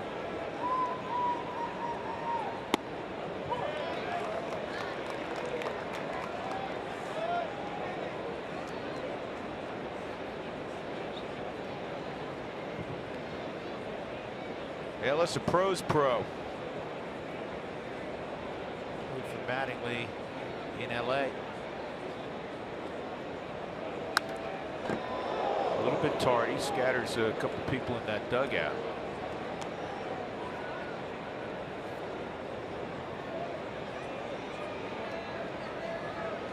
One of the great advances in baseball was when they added the fence in front of the dugouts. Always remember Jeff Francis in Asheville, North Carolina. The Sally League was hit with the foul ball in the dugout, knocked him out.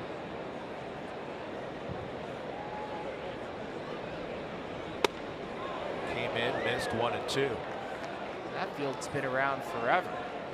Babe Ruth played at that ballpark. It's in Bull Durham. It's one of the final places where Crash Davis hits a home run. But yeah, the dugouts used to be closer with no netting at all.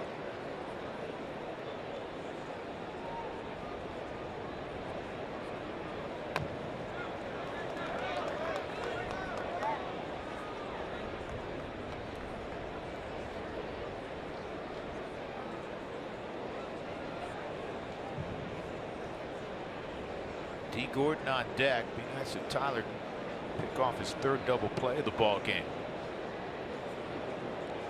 Obviously, Ellis does not run well. Age and 6 million games behind the plate will do that.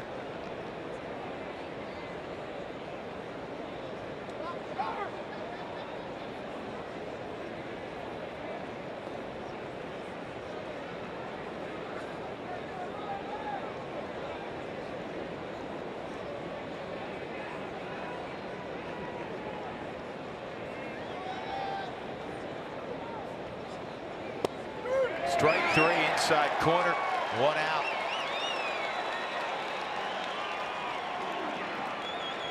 AJ's not going to like this pitch, but it's well within the Subaru strike zone. Still having a conversation at home with Dana Isonia. Another cutter inside, well received by Luke Roy on the Subaru Supermo.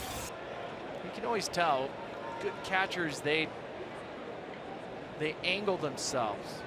So Luke Roy's left shoulder is angled more towards third base, so it creates that illusion that the ball's within the strike zone. 1 out, D. Gordon at the plate. Chris Russin is up in the Rockies pen just in case. I'll tell you the other thing it does, Spilly.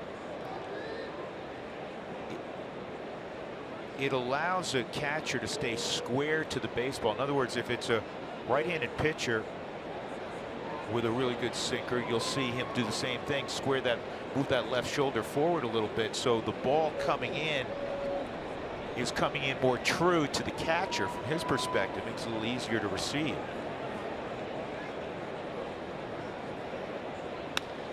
Lifted toward Ian Desmond.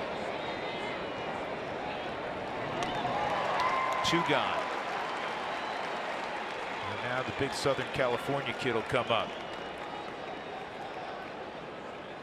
I love the story of Giancarlo Stanton. Went to Notre Dame High School, which is a powerhouse for both baseball and football. I think you were telling the story last night, but he was offered a full ride to go play baseball at USC with a chance to walk on to play football at USC, which is, at that time when he was drafted back in 2007, that USC was still one of those powers. Pete Carroll was still there. Well, Giancarlo Stanton was never on the travel ball circuit. That's foul. So he was not a national commodity. He wasn't even a regional commodity. In fact, when he went to his first pro workout, there were a bunch of kids invited, and a coach called up the scout and said, "You got to have this guy here." And he goes, "I've never heard of him." And he said, "Please, trust me, you got to have this guy here." And so the scout said, "All right." He acquiesced, and he was launching balls into the parking lot. Anderson gets him again. First 2-man reach on singles, Brian Anderson and Miguel Rojas, and then Tyler Anderson puts down the next 3, including Giancarlo Stanton. 6-0 Colorado.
Rockies up 6-0. It's Toyota Talk Takeover, and Carlos Gonzalez has taken over our Twitter account at ATT Sportsnet RM. Kathy I think I knew a Kathy Santoni from like Pennsauken in South Jersey. She asked Cargo, what would you name your boat if you had one? I did ask Cargo this question. He went with Poncho, and I said, Carlos, what's Poncho mean? He said, it just means like my buddy, my guy, you know? My best dude. So Poncho, Kathy, would be the name of his boat on the side of his boat, if he had a boat.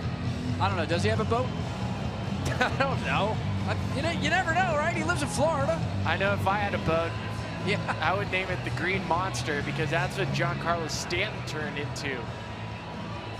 The Green Hulk after Tyler Anderson induced another weak ground out.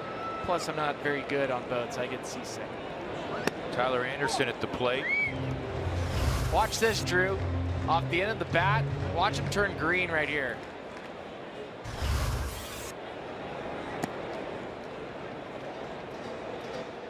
Well, the Rockies have done a great job so far in this series against Stanton. Chris O'Grady is the new pitcher for Miami.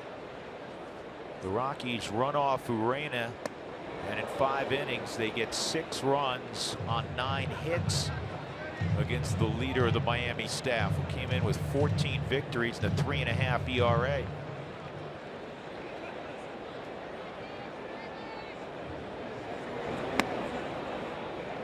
Anderson gone.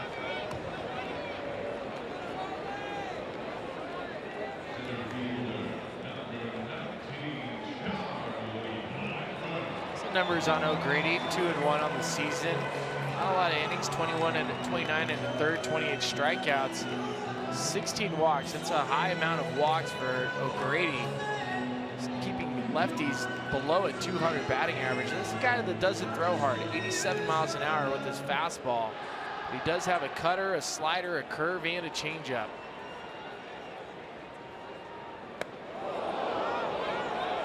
Charlie's been on 3 times. A walk and a run scored. He's 135th in the first. Sharp single to left in the second. Intentionally walked in the fourth. Charlie leading the National League in hitting at 327.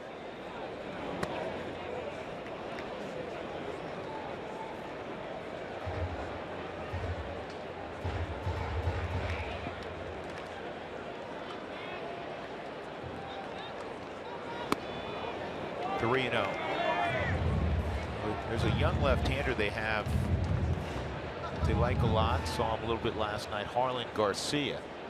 But it's been a long season for a young pitcher.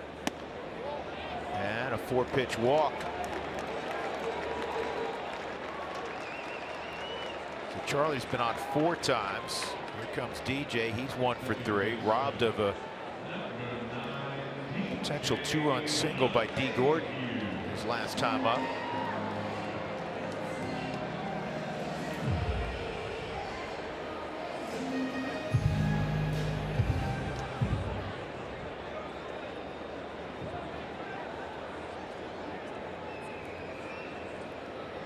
Grady tough on lefties, 163 average against them. Righties love to hit him though, 324 average.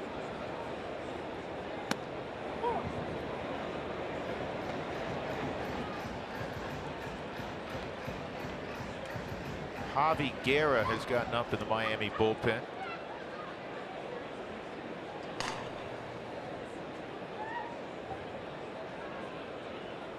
Oh, 1, and it's at Gordon again. And they'll turn over a double play on DJ. That will end the inning. Rockies have hit into 3 double plays tonight, but they have a 6-0 lead.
Our Kubota pitching performance of the night.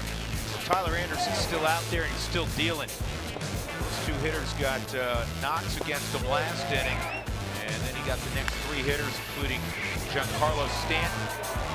Nice little 3-6-3 turn behind Tyler tonight. First 5 innings, he faced the minimum 15 hitters. So here he is continuing on in the 7th inning, which is always great to see. Rockies leading 6-0. With Ryan Spilborghs and Mark Stout and sort of Carlos Gonzalez. I'm Drew Goodman. Cargo's taking over our Twitter account tonight. He's not doing it right now. He kind of did it earlier. Good stuff, though. It's great. And little does he know that he's also, because he's had a big night at the plate, he's going to be doing it again tomorrow.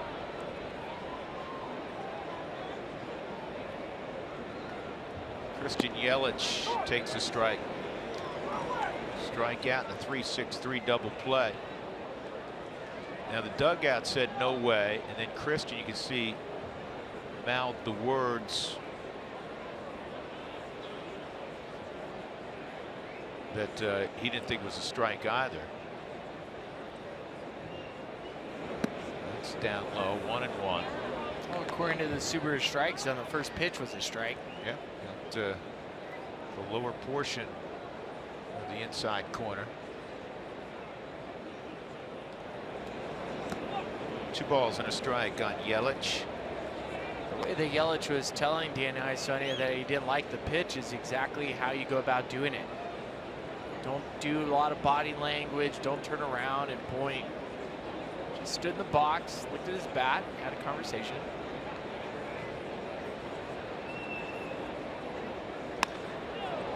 Center field. Charlie Blackmon territory, 1 out. And that'll bring up Marcell Ozuna. Rockies trying to beat the Marlins for the first time this year. Last 18 games between these two clubs, the Marlins have won 14 of them. And they've won 5 of their last 7 here at Coors Field. But he's starting to line up his bullpen.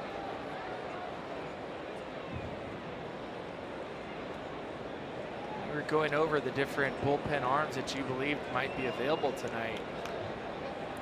I looked over the last week. Carlos Estevez was used 5 times since September 19th. Well, good news, because Pat Neshek is up. And I'm told he was kind of questionable to throw tonight. Threw that inning in a third 2 days ago.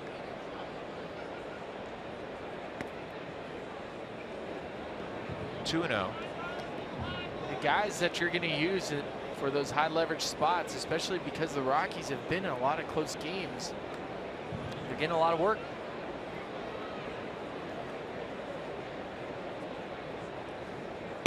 I think any time of year that you get a starter to throw anything approaching a complete game, it's enormous for your bullpen. And Anderson's in a position where he can work.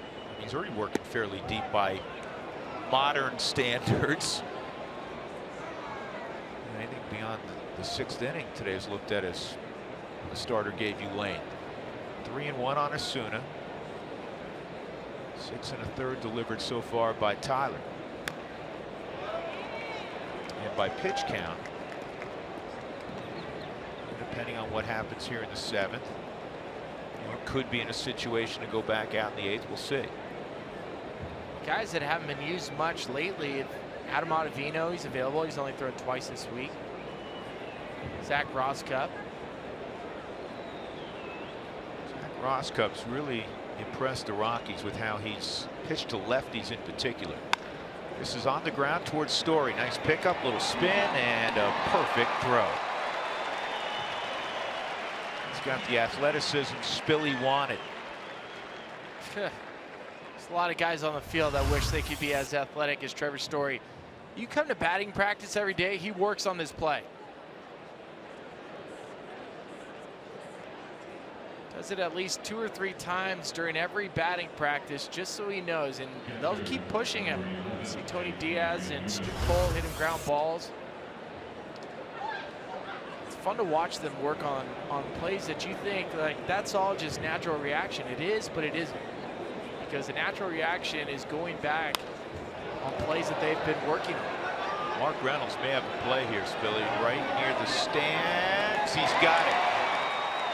Another 1-2-3 inning for Tyler Anderson. He rolls on. The Rockies leading 6-0.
My favorite thing, remembering Rocktober back in 2007. This is Game 10. Josh Fogg with a little skip. Derek Lowe, who doesn't know anybody on that team with the Rockies, ends up getting beat for the second straight night, 2-0. The Padres also won that night to remain a game up in the wild card standings.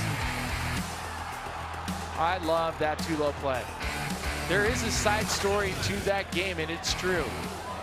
Josh Fogg was walking through the halls, ran into Derek Lowe the night before that start, and he said, "Hey, who the heck is Ionetta, Tulowitzki, and Spilsboroughs?" For real. Really? Didn't know. He had no idea. So he told us, Fogger told us that night, and the next day he was like, "Oh yeah, I forgot to tell you Derek Lowe." Had no idea who you clowns were. That's something, huh? He knew after the game. Knew after the game. Hey, Tyler Anderson got handshakes, a bear hug from Jonathan Lucroy. This ball is smoked to right by Cargo.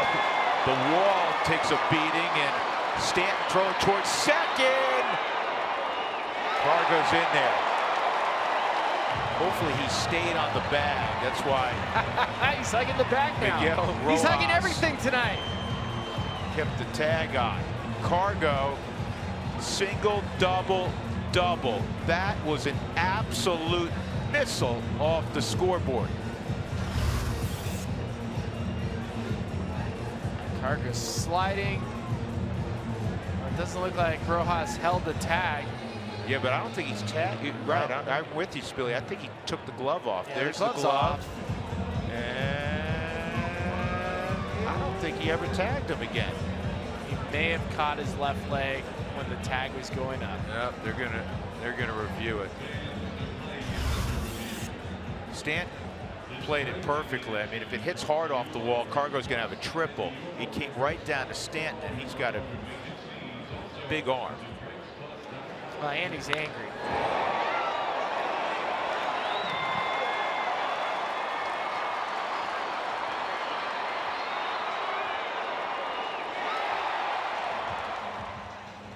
So I think as we're watching this, he's safe on this view, but on the other view, it looks like this glove will touch his left knee right about there.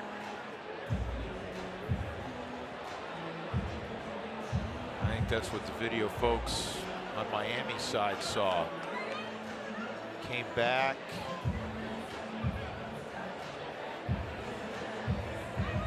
This double may turn into a single and a 9-6. He's out. Well, that's unfortunate. Cargo's hit 3 rockets tonight.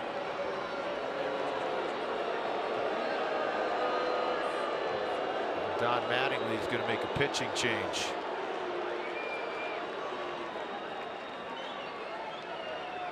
(6-0) Colorado with 1 out in the 7th inning.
We have a pitching change. Place a deposit on a 15 to 25 game mini plan for the 2018 season and guarantee 2017 postseason opportunities. Go to Rockies.com/mini plans for details. So we're watching the out-of-town scoreboard. Milwaukee still holding on to a 7-6 lead. Chicago giving chase, down 6-3. Cincinnati's hitting with nobody out in the top of the 9th inning. Fun to scoreboard watch. I love it. Great time of year. Great time of year, especially when your club that you're following is in it. Here's Javi Guerra. Went up and down this year between New Orleans and Miami. 13th appearance. Nolan drives this ball to left field. Got it off a little bit toward the end of the bat. And after homering to center field, he lines out to Osuna in left. 2 gone. Mark Reynolds coming up. 1 for 2 and a walk tonight for Reynolds. There's a faint cheering of MVP, and Nolan just couldn't wait long enough to let the rest of the Rockies crowd get into it. I think it's so close. When we discussed this a couple of weeks ago between Charlie and Nolan, I said whoever in the final 2 weeks, you know, is most valuable over that period of time is probably going to be the guy you lean towards, not only for the mythical club MVP, but quite possibly the National League MVP. There's another hit for Reynolds. And you know what, Spilly? Mark's starting to swing the bat like he did in the first half the last week or so. It's good to see because the Rockies need that bat. 2 for 3 on the night, including a walk. And had a hit last night. He had a single and a double on Sunday, drove in a couple of runs. Trevor Story, 3-run home run in the first. That got the Rockies clubhouse, you know, loose. Just it's a collective sigh of relief knowing that from 1 run to 4 with 1 swing of the bat, the 10th pitch of an at bat against their best guy. players will never acknowledge this. Spilling, you would know this better than anybody. But in talking to scouts and talking to some folks in other dugouts over the last 10 days, you and I have both heard Rockies look tight. But when you can put up a 4 spot in the first inning, game's fun again. Made that much more so the way Tyler Anderson pitched. 7 shutout innings. This ball on the ground to third. That'll end the inning. Rockies had a couple of hits. We moved to the 8th. 6-0. Colorado in front of the home folks.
Colorado Rockies baseball on AT&T Sportsnet is brought to you by Southwest Airlines. Say yes to low fares with nothing to hide.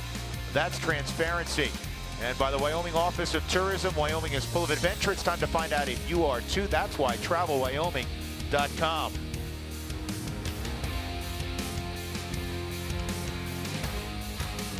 Well, here's one of the magicians from last night, Chris Russin. I have no idea how the Rockies were able to escape a bases loaded, nobody out jam. Chris Russin came in to relieve Scott Oberg. Found a way. 8 pitches it took him to find 2 outs. Just provide that extra relief that Bud Black has been using so well this year. Justin Bour's going to hit first against Russin as we go to center field again. Visit with our buddy Mark Stout. Hey, just want everybody to check out tomorrow's Rockies pregame report. I'm going to sit down with Chris Russin because it was on September the 27th, 2014. Just a little transaction. They claimed him off of waivers from the Cubs. We're going to talk about that day. Sounds good, Mark. We'll look forward to that. First pitch strike on Bour. What a job tonight. What a job tonight by Tyler Anderson. 7 shutout innings at Coors Field, 4 hits, no walks, 5 strikeouts. He faced the minimum through 5 innings. At 20th and Blake, in close to a must-have situation against a Miami lineup loaded with boppers. 0-2 on board. Did he go? Oh, 1-2. Anderson, since coming off the DL, Spilly has a 1.19 ERA. Is that any good? No, it's not that good. 7 innings pitched. It took him 92 pitches to do it, which is the most he's thrown since coming off the DL. 78 was his previous high.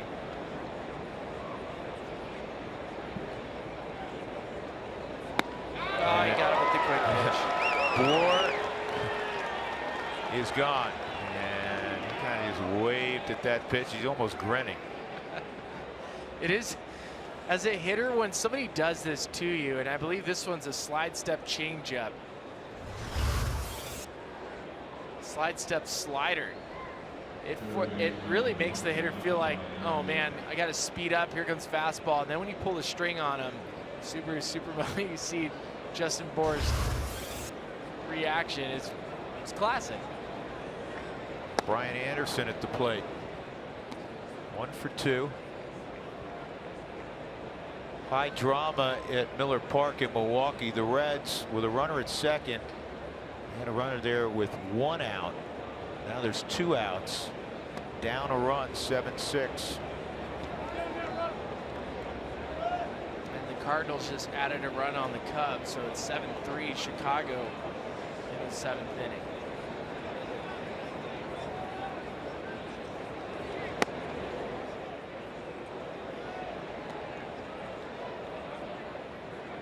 Scooter Gennett for Milwaukee, or excuse me, former Milwaukee Brewer for Cincinnati, made the second out in the inning.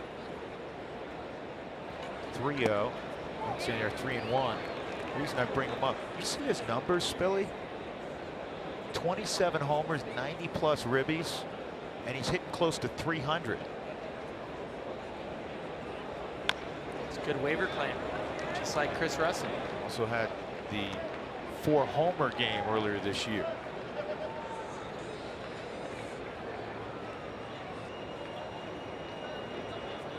One out in the 8th here in Denver. The Rockies up 6-0.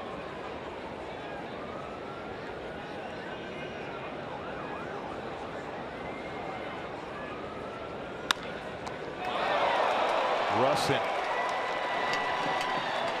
And it's over in Milwaukee. The Brewers hang on. They win 7-6. Get your tickets now for the Fan Appreciation Fireworks, courtesy of Great Clips on Friday, September 29th, after the Rockies take on the Dodgers. All fans also receive a 2018 magnet schedule.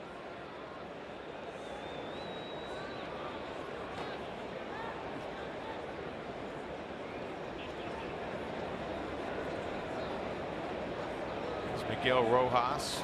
He has one of the 4 hits tonight for the Marlins. Ball 1.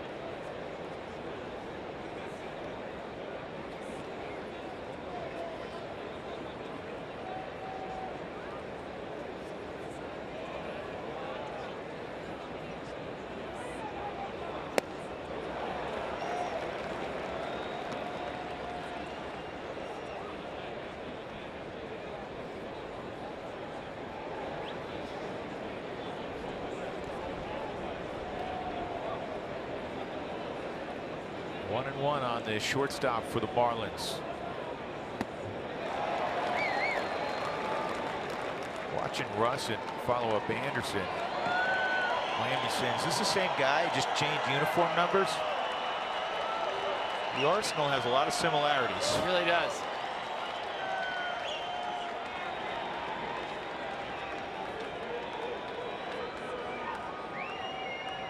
Quick pitch and a roller to short.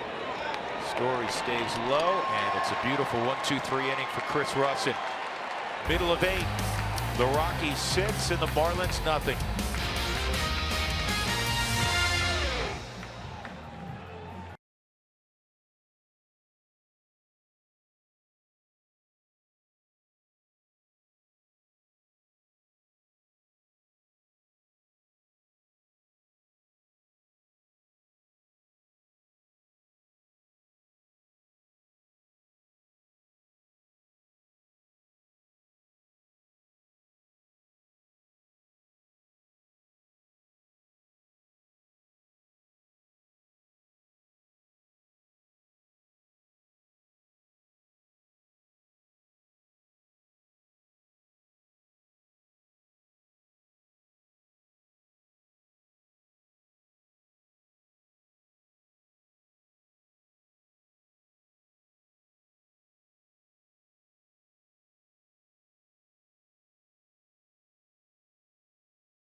let's scoreboard watch. It went final in Milwaukee. The Brewers win it by a score of 7-6. So let's talk magic number, amount of Rockies wins and opponents losses that you need to add up to get to the magic number. We're at 5 right now. Is it Cargo, who's had a nice game tonight? Let's see which number 5 we're talking about. Oh, it's the one and only Matt Holliday. That's the number 5. Tomorrow, let's hope we get to show you a special number 4. All right, Mark and Desmond at the plate. Matt Holliday will be in the postseason again with his new club, the 4th he's played for in the big leagues, the New York Yankees. Desmond 1 for 3 tonight.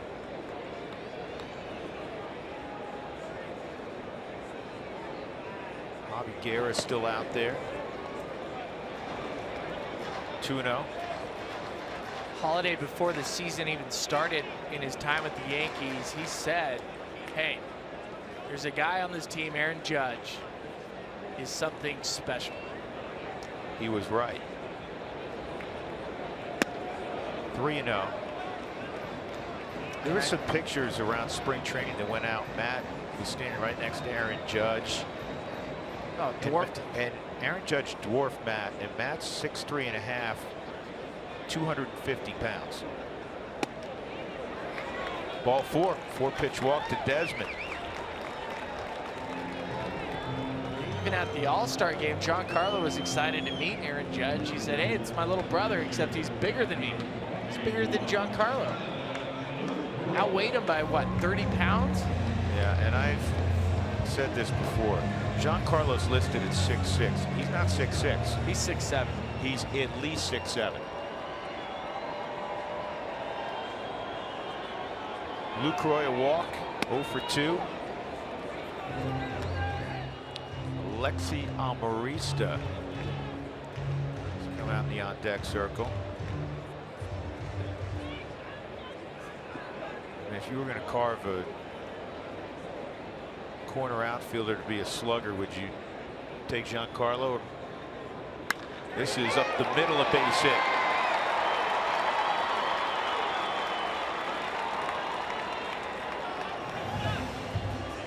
Certainly wouldn't carve out myself. You know, I was kidding you earlier. You were about Trevor's athletic ability, but you obviously also had a lot of athletic ability. You wouldn't have gotten where you did.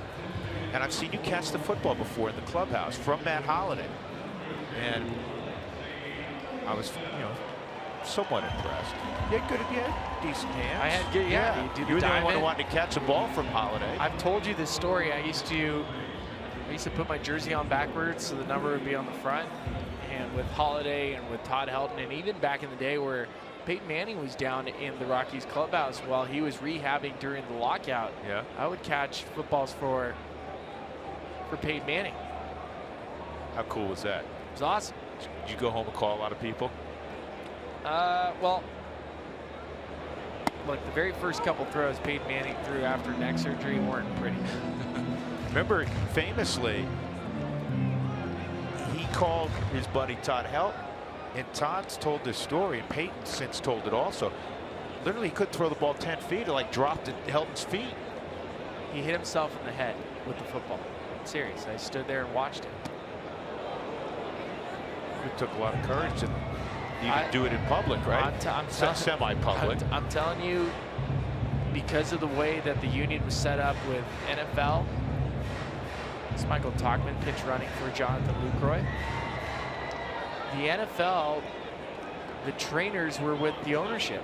In baseball, it's reversed. The trainers are with the players as far as collective bargaining goes. So the NFL players were locked out from using their trainers. And so Peyton Manning couldn't use his NFL trainers to rehab his neck. And so Todd used the resources he had, and we got to have Peyton Manning here while he was rehabbing his neck injury. Now, I think that I was there the very first time that Peyton Manning threw a football, and it was with my jersey on backwards, with some batting gloves, expecting to run a go route, and it was nothing like that. 2 strikes on Amarista. You know, he rehabbed nicely and was able to throw the rock again with that uncanny accuracy that he had. You know, at the start of the night, and we've done this on a lot of nights of late, where the Rockies got to find a way, got to get a W tonight because Milwaukee's playing again. They've been coming. The Cardinals have kind of been up and down. Milwaukee's won. It looks like the Cardinals are going to win. They're up by 5 runs late. The Rockies had to have it. Not done yet, but they're in a good place. Very good place. This was a must-win for the Rockies. This is a double play ball. 2 outs. Going to third base is Desmond, and that'll bring up Blackman. Who Wants Tacos fans, follow us at AT Sportsnet RM on Twitter to receive alerts for the Rockies Taco Special. And the Rockies score 7 runs or more. If Charlie Blackman can produce a hit here, they will hit the magic number of 7. Charlie's had a perfect night. He's been on base 4 times. A base hit in second, 3 walks. One of those walks was intentional.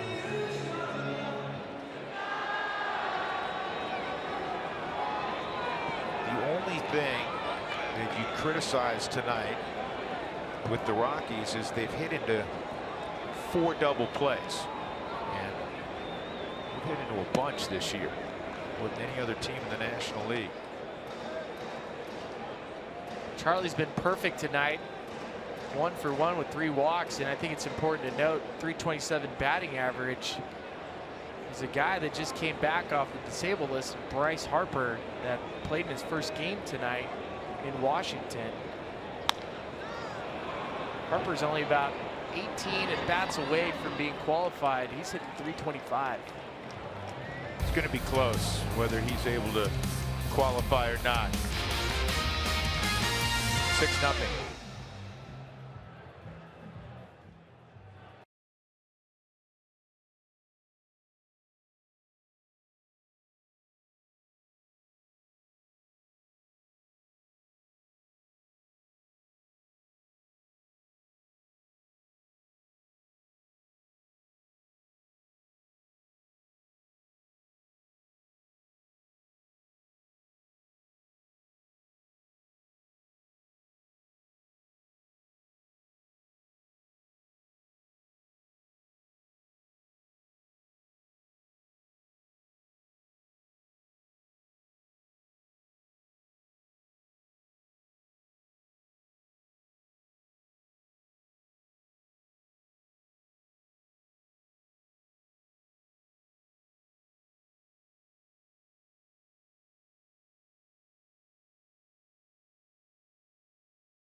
Now the Marlins as we head to the top of the 9th. Time to finish things up here at Coors Field, and we'll see you for the Toyota postgame show. Jenny Kavner with Corey Sullivan and Jeff Houston.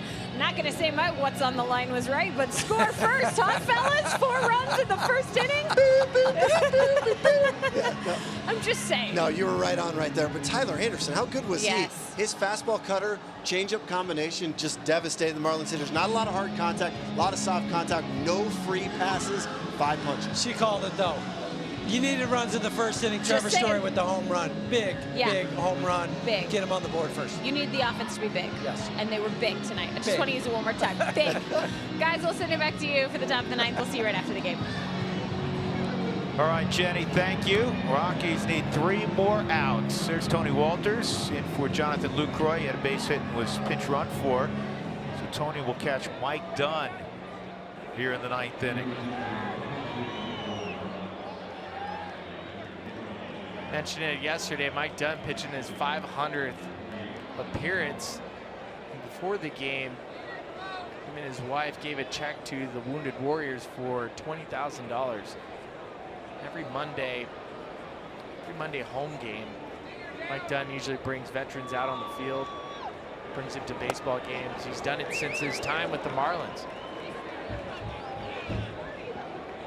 Good for Mike. His big causes, he and his wife have supported, as you said, for a long time now. Tyler Moore is the pinch hitter, 9-1-2 for Miami. Got to correct myself on something with Bryce Harper. Bryce Harper needs 28 more at-bats. 28 more plate appearances. Plate appearances to qualify. Which is not going to happen. It would be unlikely. He can if he's close. He can take the extra bats. It'll count against his batting average. We've seen some players do that. Right. So he'd have to go off, you know, and say be 8, 9 points ahead, and then you take the whatever's remaining, they become offers.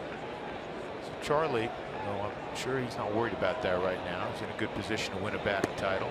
That pitch misses, 2-2. Won't be where his buddy DJ was at last year when DJ led the league at 348.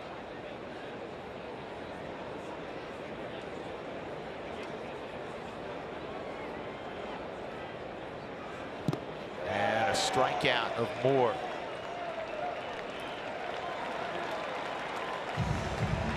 Take a behind-the-scenes tour of Coors Field. Group and individual tickets are available year-round. Call 303 Rockies. Are you allowed to go on the auxiliary scoreboard? The tour? Have you done the tour? I've never done the tour, no. I've seen the tours, and you know what's neat? The Rockies do those tours. You know, we've seen them when we're, you know, moving around the ballpark game night.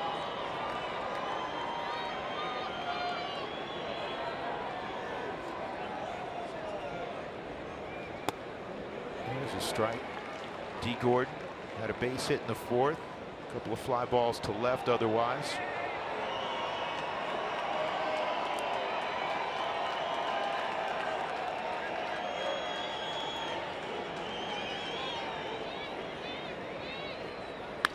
Ground ball sharply hit, and look at that pick up. Another great play by Story. Oh man, was that a beauty. DJ loves it. He says thank you. Just threw out one of the 3 fastest guys in baseball as well. DJ's pumped up because D. Gordon took 2 hits away from DJ LeMahieu. Now Trevor takes one back from D. Subaru Supermo, great spinning play. The toss off balance. You'll see that one later on tonight. Beautiful. 2 outs. Here's Stanton. 2 ground outs and a fly ball to Cargo.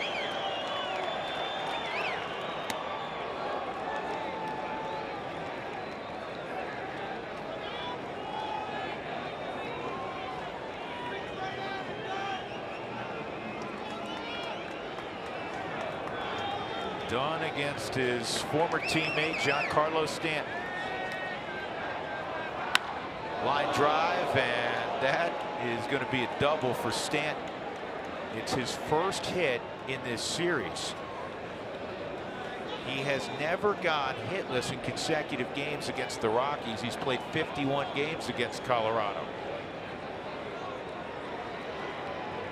Other than the fly ball to right field, though, this is the first ball he's hit out of the infield. And this ball was hit hard. Well, does he hit any other kind of baseball? Well, yeah, he hit one though in 4 inches last night. That was about 105, I'm guessing, off the bat. 108. Yelich is 0 for 3. I'm waiting to see the exit velocity off the bat.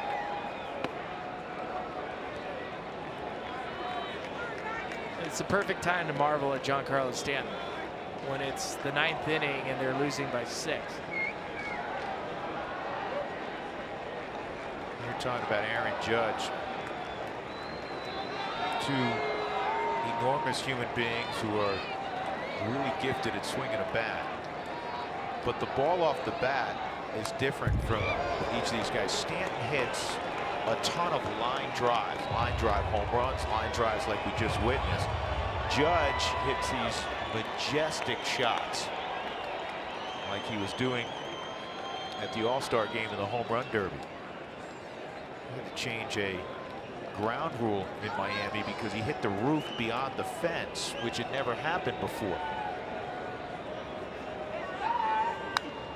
1-2 on Yelich.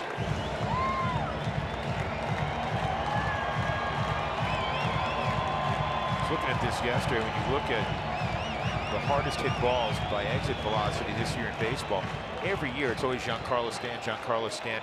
Cargo's name's usually in there a couple of times in the top 10 or 12.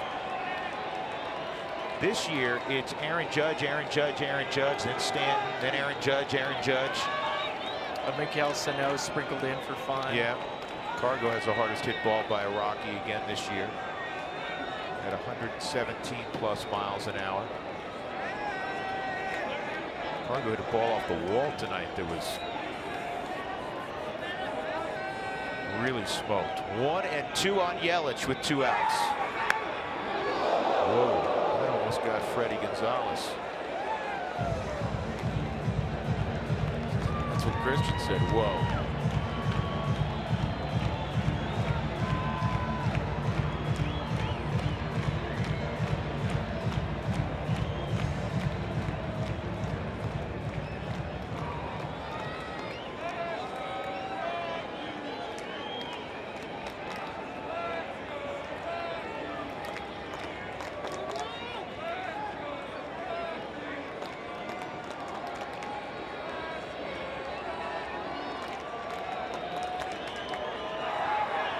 Swung on and missed. Ball game over. Big win for the Colorado Rockies. They shut out the Marlins tonight 6-0. It's the first time the Rockies have shut out Miami since July 20th of 2010. It's the first time they've done it at Coors Field since the World Series season of '07. Cargo swung the bat tonight, and he had help from Nolan Arenado and Trevor Story. What a two-way game for Story this evening. Time for our Jimmy John's delivery of the game. It all starts with great pitching, and Tyler Anderson a gem tonight. 7 shutout innings. Didn't walk a batter, struck out 5, allowed the Marlins only 4 hits. Anderson improves to 6-6, and the staff ace for Miami, Jose Urena, takes the loss. He's now 14-7. It's the 9th shutout for the Rockies this year, and they stay a game and a half in front of Milwaukee, who won, and 2.5 up on St. Louis as well. Let's get it to center field. Here's Jenny and the gang. Jenny? All right, thanks so much, Drew. 85 wins and 4 games closer to October. And almost what Bud Black wanted with the complete game CG, but 7 innings CG is pretty good. We harped on the offense. They delivered. We'll show you all the hits coming up on postgame show.